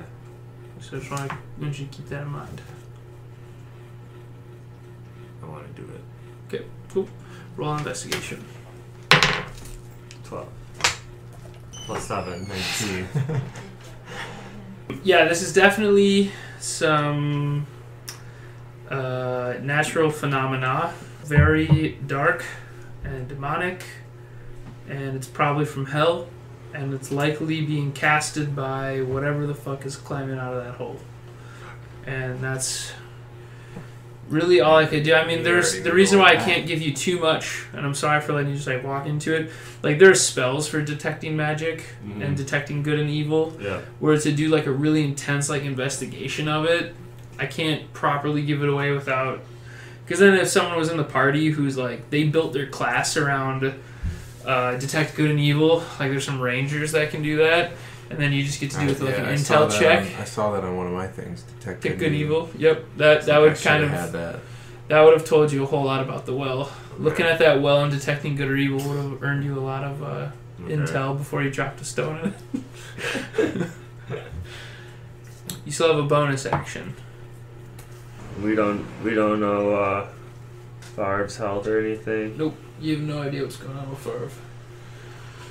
He's probably dead, dude. But I'd say if you don't know your bonus action right now, we just move on. Let's move on. Yeah. Oh, what's your spell save DC? 15. Nice. Oh no. Favre's getting blasted. Alright, I want to update this before, because I've been just keeping track in my mind. Why don't you guys close your eyes quick? Poor Favre. But we did buff him. Well, we tried. So the flies. And I shot an arrow. Hang in there, Favre! I hope this doesn't hit you. The flies are still groaning and moaning, but they are starting to like shift. So it's like the flies are starting to dissipate, but only just go further out, like reach further into the cave. Like they're starting to move a little bit further and grow. The darkness, is you can tell, is getting a little bit easier to see through as like the saturation of flies is getting a little bit wider and more stuff is getting like pushed out. You can kind of see glimpses like through it. You can't really tell what you're seeing though.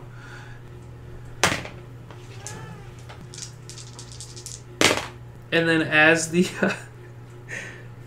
flies are starting to break up and dissipate around the well, you do catch a shriek of Favre.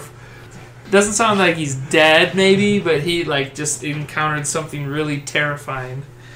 And it is Artie's turn. You can start to see now as the flies are moving. You can actually start to see the shapes of people as the flies are dissipating. You can see one zombie that's holding Favre, like it has Favre like completely grappled. And then there's this giant. It just looks like a pile of rotten meat formed in like dead bodies and entrails and organs, kind of like all packed together around the silhouette of a really large person. And they are floating there like in between the holes, and it's got its sword out and it's covered with red blood. Favre. He's being grappled and he's been rent open, and it is your turn. Going to shoot my arrow at the abomination. Okay, let it rip. So 10. It's not a hit. Alright, I'm gonna do my spiritual weapon and have it and attack the abomination. Okay. 6 plus 6 is 12.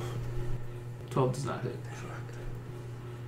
You guys are getting too used to punching these squishy troglodytes. This guy's got a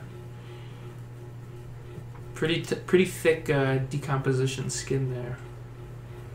So the arrow just sinks into it doesn't really do anything. The hammer smashes it and actually knocks a chunk of skull off, but it didn't really do anything. That's just because it didn't hit. Everything's still going fine. And it's Favre's turn. He's going to try and break the grapple. He wouldn't get his extra. Oh, you know what? Yep. He's going to use his action to break the grapple. His athletics is... I rolled a 15 plus a 7 athletics, so that was a 22 athletics check. He's got 7 athletics. Against the zombies. Yeah, he said he was all meat and not brain meat. And then he's going to... the zombie... Okay, the zombie's not that strong. And then he's going to action surge, which is a feature of his as a fighter. He can basically push his body past most limits and get an extra attack. Or get an extra action, since he didn't use the attack action. And anytime he uses the attack action, he gets to attack twice. So he's going to make 2 attacks now using his action surge. And both of them hit. Sweet. Dude. Hit some blows. I think he's doing good. Dude, Favre's been doing really well. Yeah. Okay, so we'll give him a few more buffs to be fine. Yeah, just give me a couple more buffs. I'll be good. And then it's your turn, Andromeda. Actually, I want to blast the zombie with a firebolt. Zombie with a firebolt? Yes. Do you have a clear line of fire? It's a tight window. Wow. You can move into position. I don't know what it looks like, but if you can't tell me that it's a clean shot, then you'll shoot at a disadvantage, or you can move into a position where you have a clean shot. Yeah, I'm going to move 20 to the right. And then blast him with firebolt the zombie. Nice. Roll it. 5. Plus attack, which is 8. That's a hit. That's it? And the zombie? Yeah, definitely. Zombies have no armor. 5 plus 5 is 10 damage. So that kills it. Let's go! It had 6 HP left. I think we overestimated the Well, zombies. those are just So here's 2 what I tiny wanted little to- henchmen. So Not even. you shoot a firebolt in it, and you see exactly what Favre saw. That I couldn't tell you guys was going on, because he killed a zombie, right? You saw him kill a zombie. That was the second time he killed that zombie. Because as Andromeda sprints around the circle to see that last zombie that's kind of being a menace, lingering henchman menace, right? Just blast it with a fireball.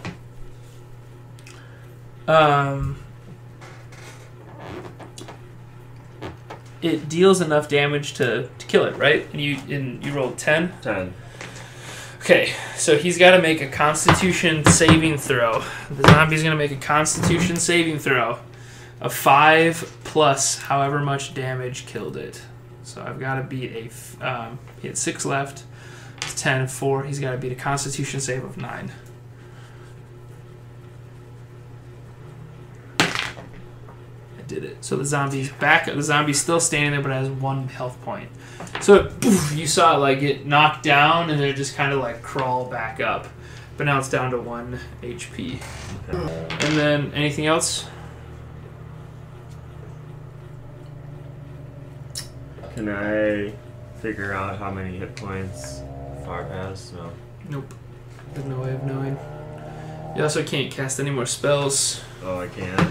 Yep. Not As a even if free they're- action, you could shout like 3 words or something. Not even bonus action. Not even a bonus action Okay, spell. You then can only nothing. cast 1 spell per turn. I'll say, I believe in you, Favre.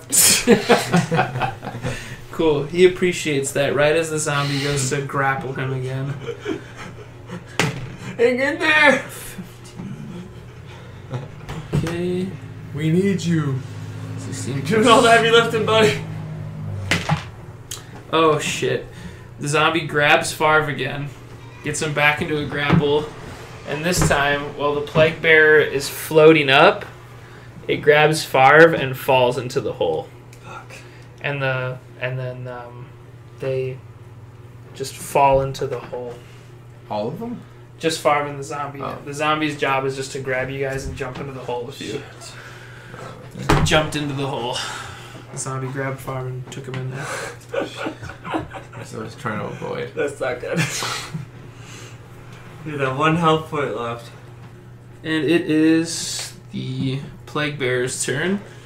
And they're going to bring with them basically this dark amount of flies as they float over to you guys, right? And they're just going to go right for you, Artie. 11 doesn't hit you, does it? Mm-mm. Okay, well, here comes the second attack. 17's a hit. Take 12 slashing damage from that sword. And it is your turn, Artie. Well, I'm going to cast Spirit Guardians. Mm-hmm. So then that's like an AoE around me, 15 feet. Yep. So right as you're getting stabbed by this sword, your ancestors just burst from your chest, from your holy sigil, and they're flying all over the place. Are there like because they're specters? Are there any specific colors that they are? Any like aura colors that come out with it? Like, is there a? Yeah, I mean, most of them are red.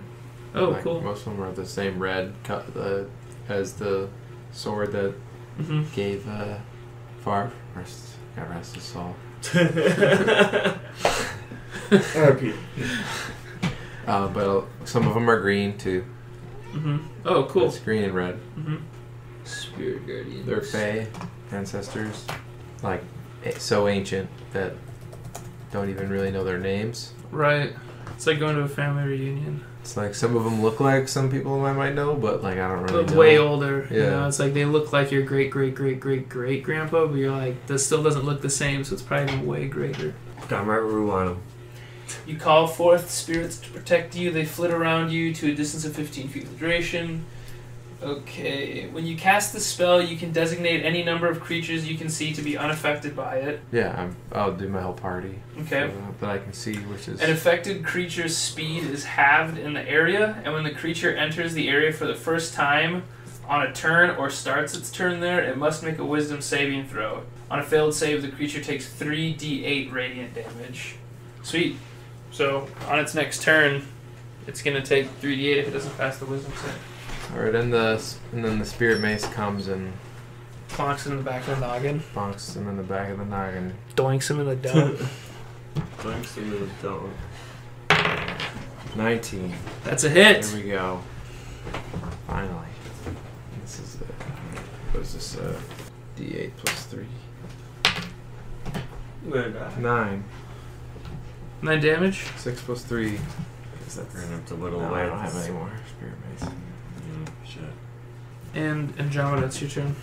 Alright, I'm gonna bring a fireball into this bastard. Flaming spear. Oh yeah. Flaming Sphere. Yeah. Nice. Do you remember what it does? Can you read that out? Can you let me know what that does? I can't remember. 5-foot diameter sphere of fire appears in an unoccupied space of your choice. This will be your fireball. Okay. Within range and last for the duration. Any creature that ends its turn within 5 feet of the sphere must make a dexterity saving throw. The creature takes 2d6 fire damage on a failed save, or half as much damage on a successful. So when one. does it have to make the dex save? Any creature that ends its turn within 5 feet of the So sphere. it ends its turn, okay. As a bonus action, you can move your sphere up to 30 feet. If you ram the sphere into a creature, that creature must make the saving throw against the sphere's damage, and the sphere stops moving this turn. I want to ram it into him. Okay. Okay, so you use your action to create the sphere, and then use your bonus action to move it. Okay. Cool. So you spawn it, like right in front of you, Yeah. and then just move it, and you just blast it into the side of it. Yeah. Okay, now it'll make a dexterity saving throw. Oh, I rolled a 5. So go ahead and roll the damage.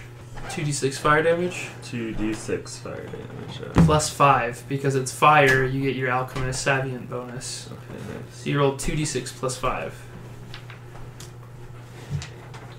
So you just basically casted this... What'd you roll, Max?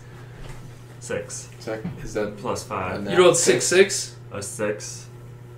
6 plus 5? but you rolled 2d6. So roll it again. Oh, You get a okay. 6. Do it again. Yep. Yeah, first one was a 6. Second one's a 1. That's okay. 7 plus 5, you do 12 damage of fire. Chipping away. Yep. So he summoned this flaming mace. ball. So Artie's got these spirits erupting out of him. On his turn, he just like sat back and was like, it was being filled by spirits, and the monster's like kind of like trying to get him out of the way, and then Andromeda's like, this is the best time. Yeah, this is right where I want him. This is it. He takes his quarterstaff and he gets that charged firebolt coal out and drips the little component that he's been working on, the alchemy. He swarms up and he builds this like cyclone of fire that's contained in this 5-foot sphere. And then he just, like a hockey stick maybe, with the quarterstaff, he just like hurls it. Or like a lacrosse maybe, or whatever it was. Just hurls it and it smashes into him. He couldn't get out of the way in time, and it just roasted him for a ton of damage. And it is his turn. So he's going to start his turn in your Spirit Guardian aura. And he's going to make a Wisdom saving throw to defend against those Spirit Guardians. He rolled a 20. On a successful save, the creature takes half as much damage. So go ahead and roll the 3d8 again. Okay. He's still going to take half that. 15 divided by 2 is 7.5, rounded down is 7. So he'll take 7 radiant damage. And then it's still his turn. He is going to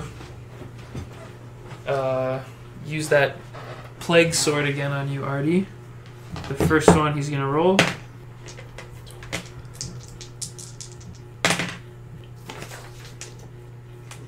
You take 11 damage. And then his second attack is another hit. It's 24. That's not much. Ooh!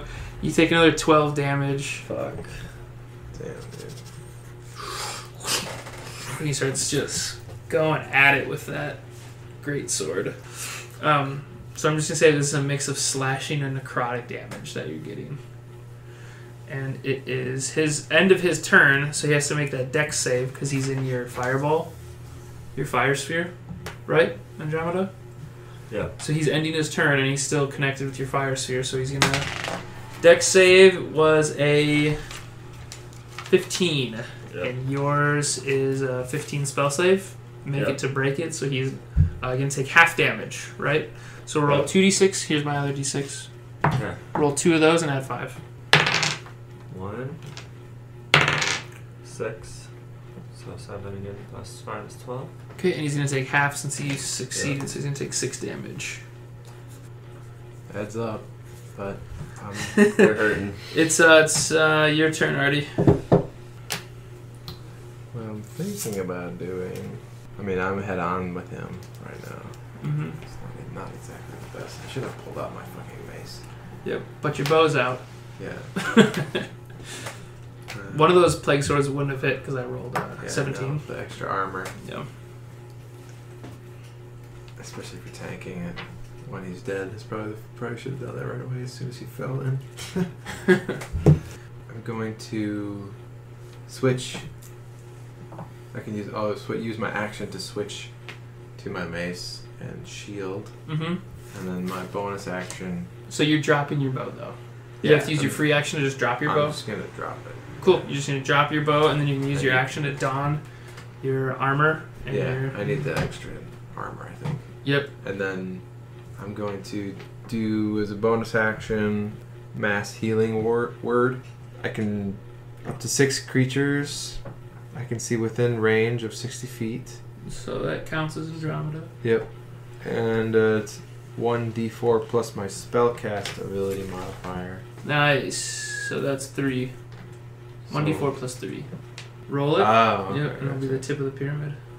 plus the 2 plus my spell attack bonus. So you guys each get 5 HP. So what word do you utter? Outer. Holy fuck. As you call out words of restoration. Holy fuck! Heal you guys up 5. That's it, yeah. Your turn, Andromeda. Okay, so if I cast a firebolt, that makes my sphere of fire go away. Mm-hmm. So to keep the sphere of fire, I have to do a melee attack, basically. You'd have to do a melee attack. Yep. I don't want to get that close. I'll shoot a firebolt at it. You can throw your dagger. We mentioned that earlier. Yeah, not yet. I'll do a firebolt. Okay. Go ahead and roll. And then remove the d12 from the board, too. Whose is this? Mine. 14. 14 plus stuff, or 14 total? What do I add on to that? 8. 8 to 14? Yeah. 22. Alright, that's a hit, man. Roll the damage. Why is that 8? Because it's your wisdom, or it's your intelligence, which is 4. Your proficiency, which is 3, so that's 7. Mm-hmm. Because you're a magical high elf and artificer, and you're aiming with your intelligence, right? You're doing the math. Okay. But you have a passive feature called infusions, where every morning you can make these infusions. You know 4 infusions, but you can only have 2 active at a time. Okay. And I already made them for you. In the right, you can see your quarterstaff is infused. That's how you've been able to cast through it, Yeah. is because of the infusion on it. Okay. And because it's infused with this ability, it gets a +1 to spell attack bonus. Okay. So you're at 7 naturally, but then you get that +1 because of the infusion, so you have +8. Okay. That's why it seems ridiculous, doesn't it, that it's that high? But it's like your whole class is built around that. Like that's it's your job to be throwing fireballs, so you Okay. might as well do it right, you know. Okay. D10 +5. plus 5. And +5 also comes from your alchemy. 0, that's 10. Yep. Wow, Fuck 15. Yeah, dude. Nice, man. Needed it. Take inspiration. Wait, you have inspiration. I don't know how those- Take inspiration for doing damage. Take inspiration for doing. I mean, you did your job. You did your job. Heard him.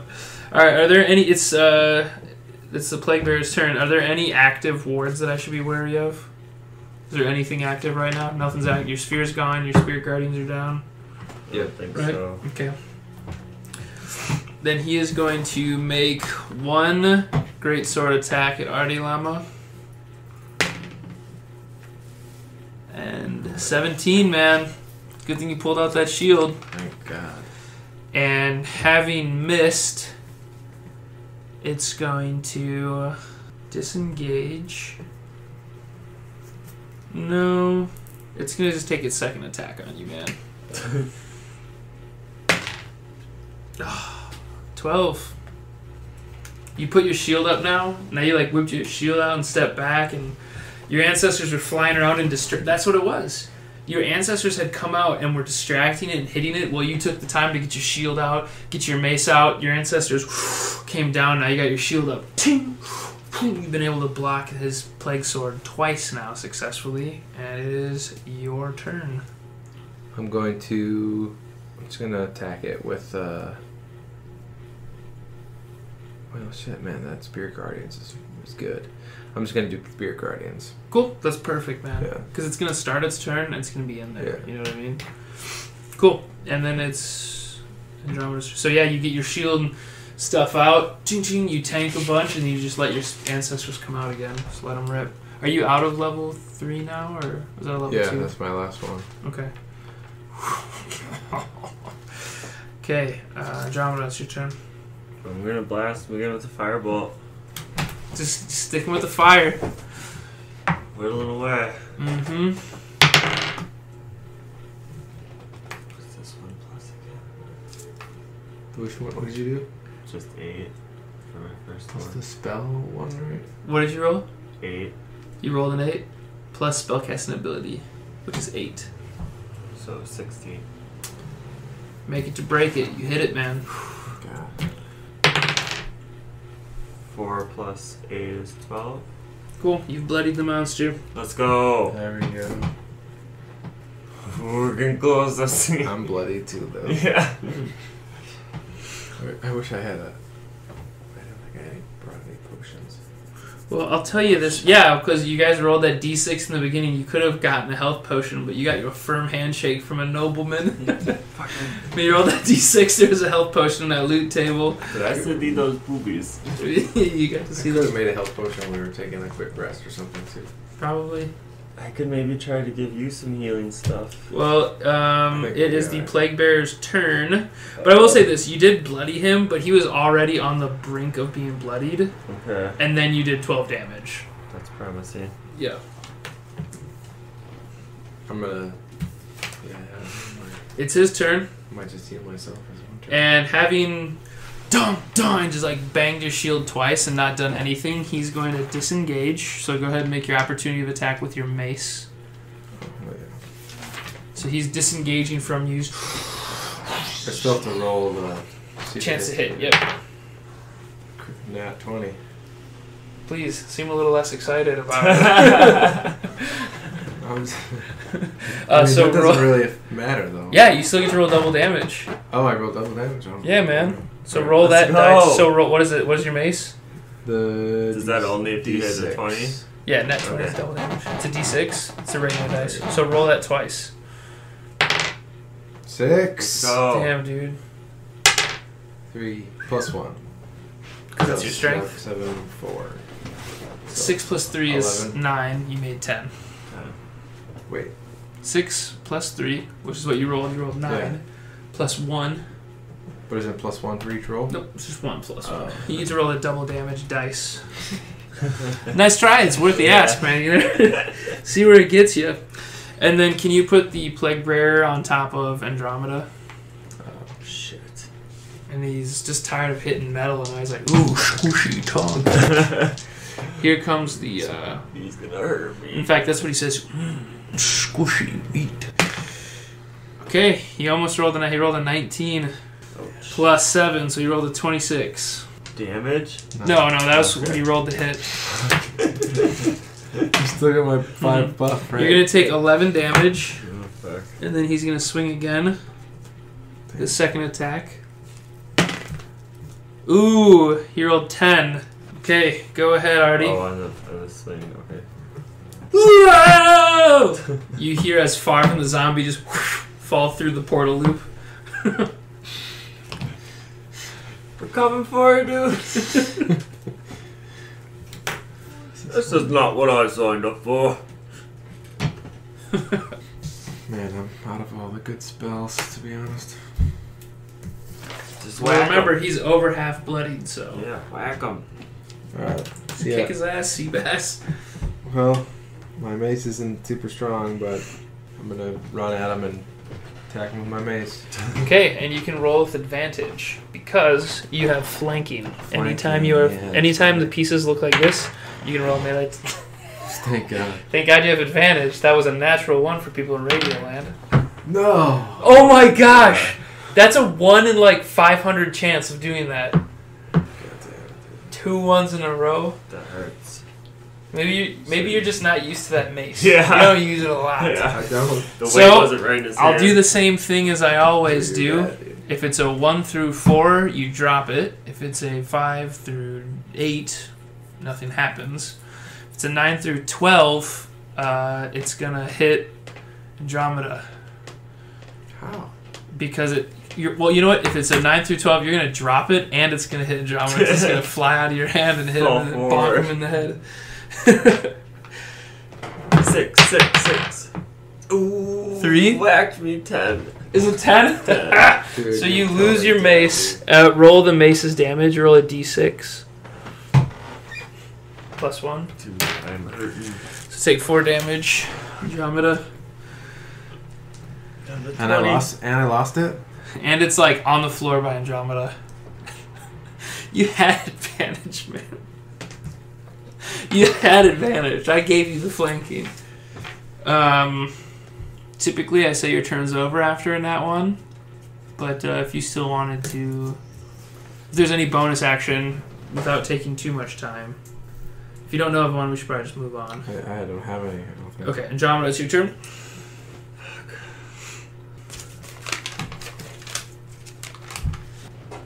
I want to move away first. Or wait, but then they can hurt me. Because he's engaged in me. If you attack, you get advantage. Because I'm flanking. But if I move, then he gets He gets a turn. swing, yeah. No, I don't want And he will hit you because you're very squishy. I'll do another firebolt. Oh, you get advantage. 15 plus 8. 21. It's a hit. Is that it? Oh, roll it again because you have advantage. It could be a critical. You get a nat 20. 11. Okay, that's okay.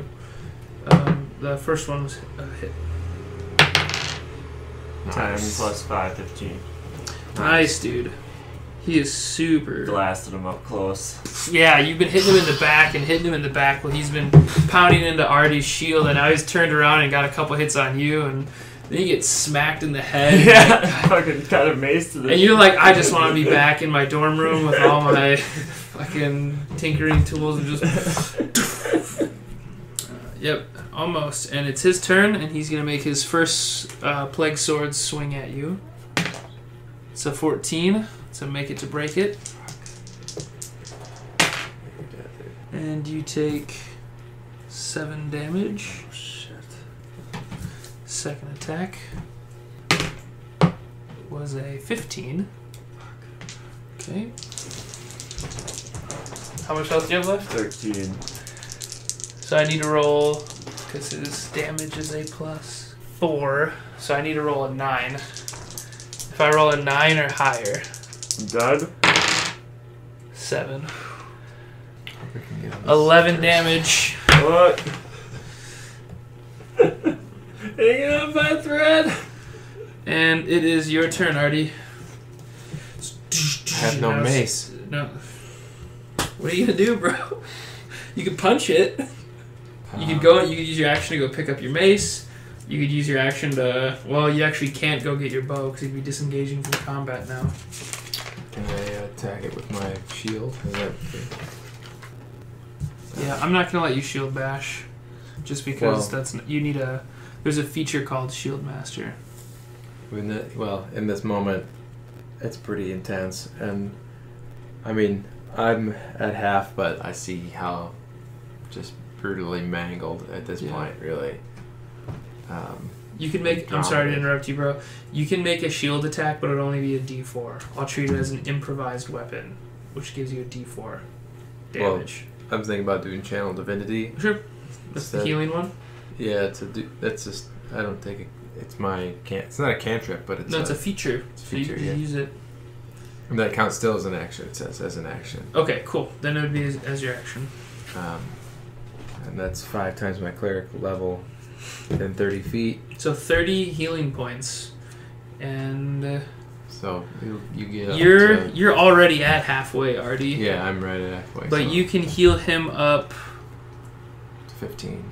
to 17. Actually, you can heal him up for 15 points. You have 35. Oh. Yeah. And then hopefully. So you're up to just 17. Firebolt the shit out of it. So you're up to 17. That's huge. So you do that Channel Divinity at the right time. So you're just like behind your shield now. You've thrown your mace.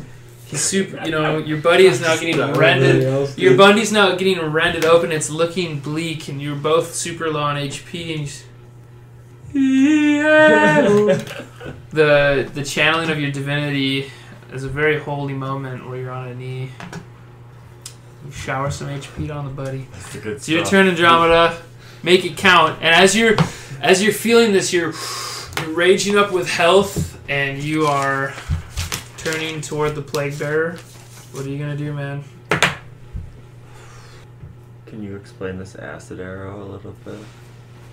A shimmering green arrow streaks toward a target within range and bursts in a spray of acid. You'll make a ranged spell attack on the target, which will be your +8. On a hit, the target takes 4d4 acid damage immediately and 2d4 acid damage at the end of its turn.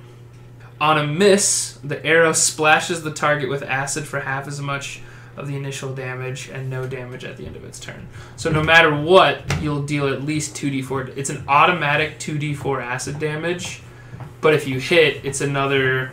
It's 4d4 plus another 2d4 Is that later. better than Fireball? Well, this is an Potentially. instant 2d4. Yeah, let's do that.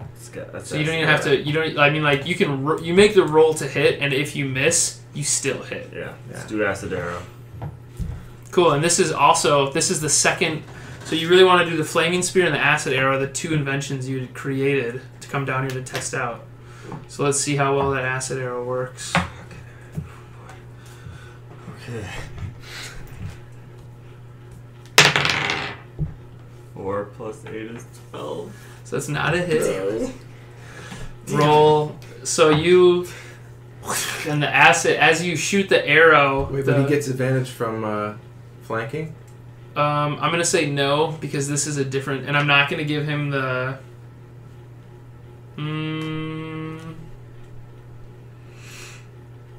It's a ranged spell attack, so I'm gonna treat it like he's shooting a bow, which would technically have disadvantage. So, but since you already failed it, actually roll it again in case it's a natural one.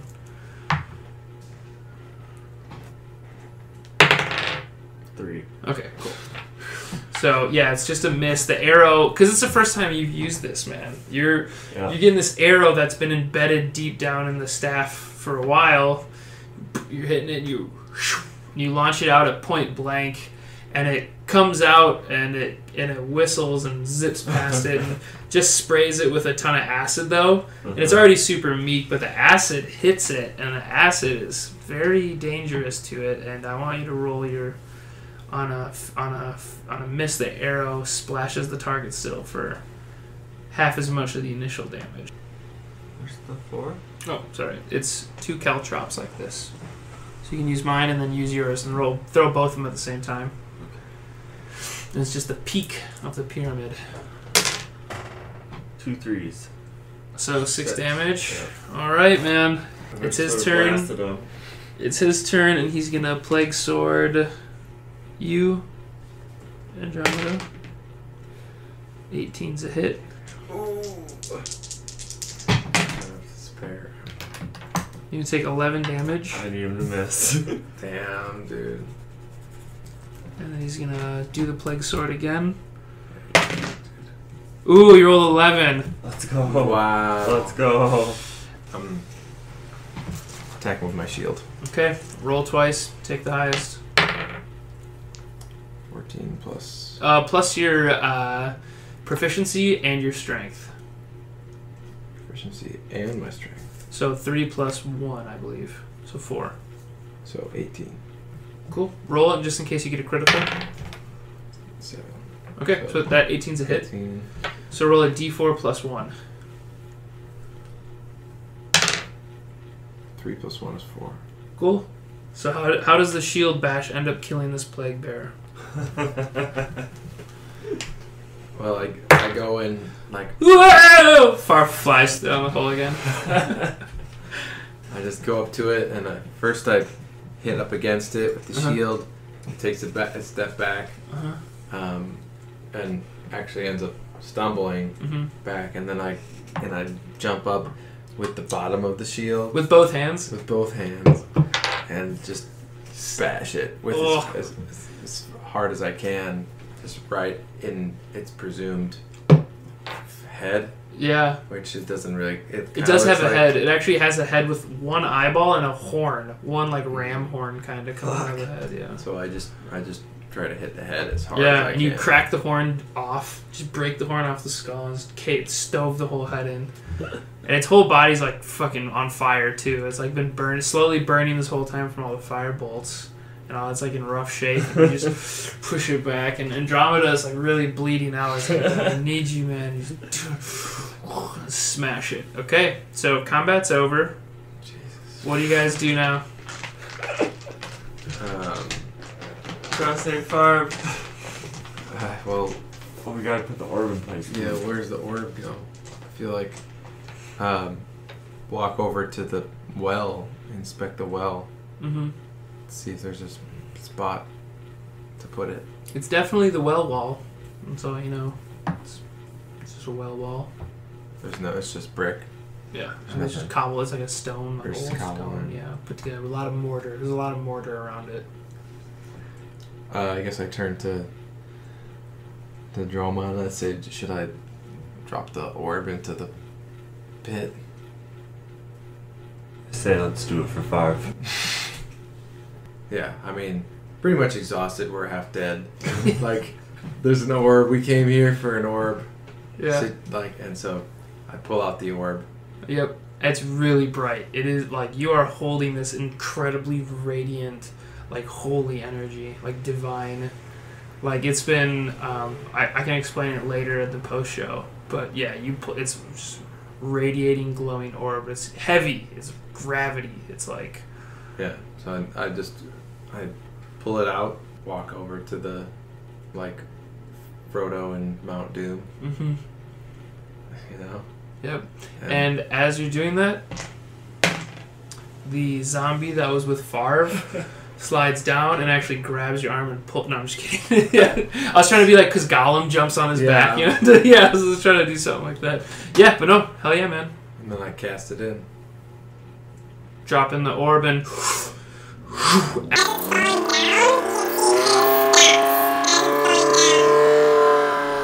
As the orb is plummeting through the portal abyss, it freezes, and as if seeing a tunnel into the afterlife, the great beyond, the bright light. The two of you, looking down the well, close your eyes right from the bright light.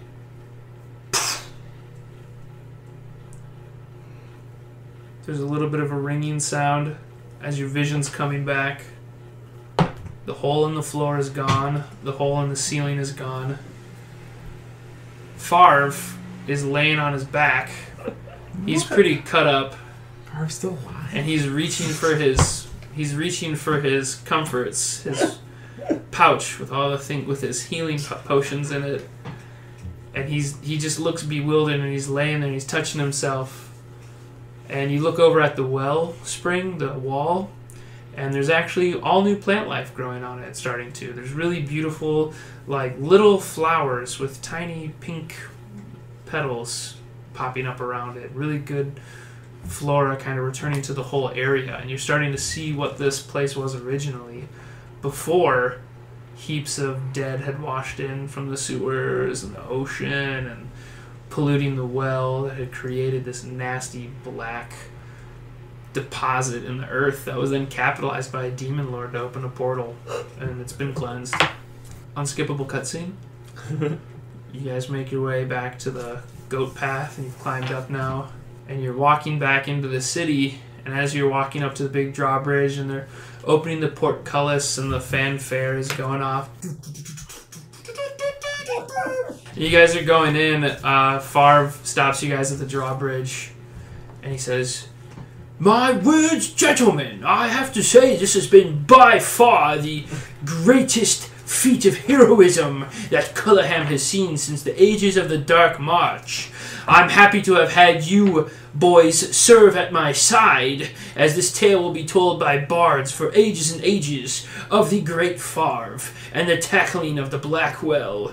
And he turns and he walks in, and people are all celebrating and getting really happy as he goes in there. And then it busts out the 2 ounces of... Yeah. About those 2 grams, my fine sir. I know a guy who's got less than half health that needs some. Yeah. Oh yeah, you guys are receiving like healing words and potions. We were definitely on the ropes there. Yeah. Yep. And that orb that you pulled out. So that orb has actually been a focus of meditation for a long time, and it's been storing from the monastery that the high cleric's in. That is, they've been like meditating into it for like centuries, and then they're like, well, this is probably the like best time to be using this, like WMD of holy magic. And they yeah, I'm so glad you dumped it in the well too. It really wasn't anywhere else, you know. So I like, know. I was like, yeah, like what am I gonna do with it? I guess it's obvious. Cool. And I didn't want you guys to think too long. Like I don't want to. Yeah. Woo! They're going on another crazy adventure with the best pal Farv. And don't forget about Farv. I'm the true adventurer of this campaign.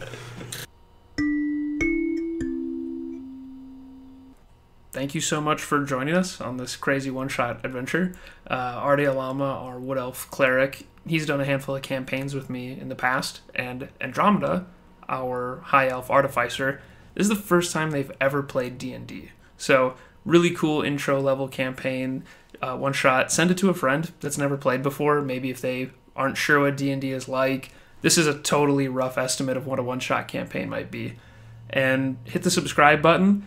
There's more lore coming out, more one-shots or full-length campaigns that will be in a series that I might be calling the Toller series. But if you remember, Farv mentioned the Dark March that happened 200 years ago. There's a whole lot in the cooking book there, so follow along with me as we release more content.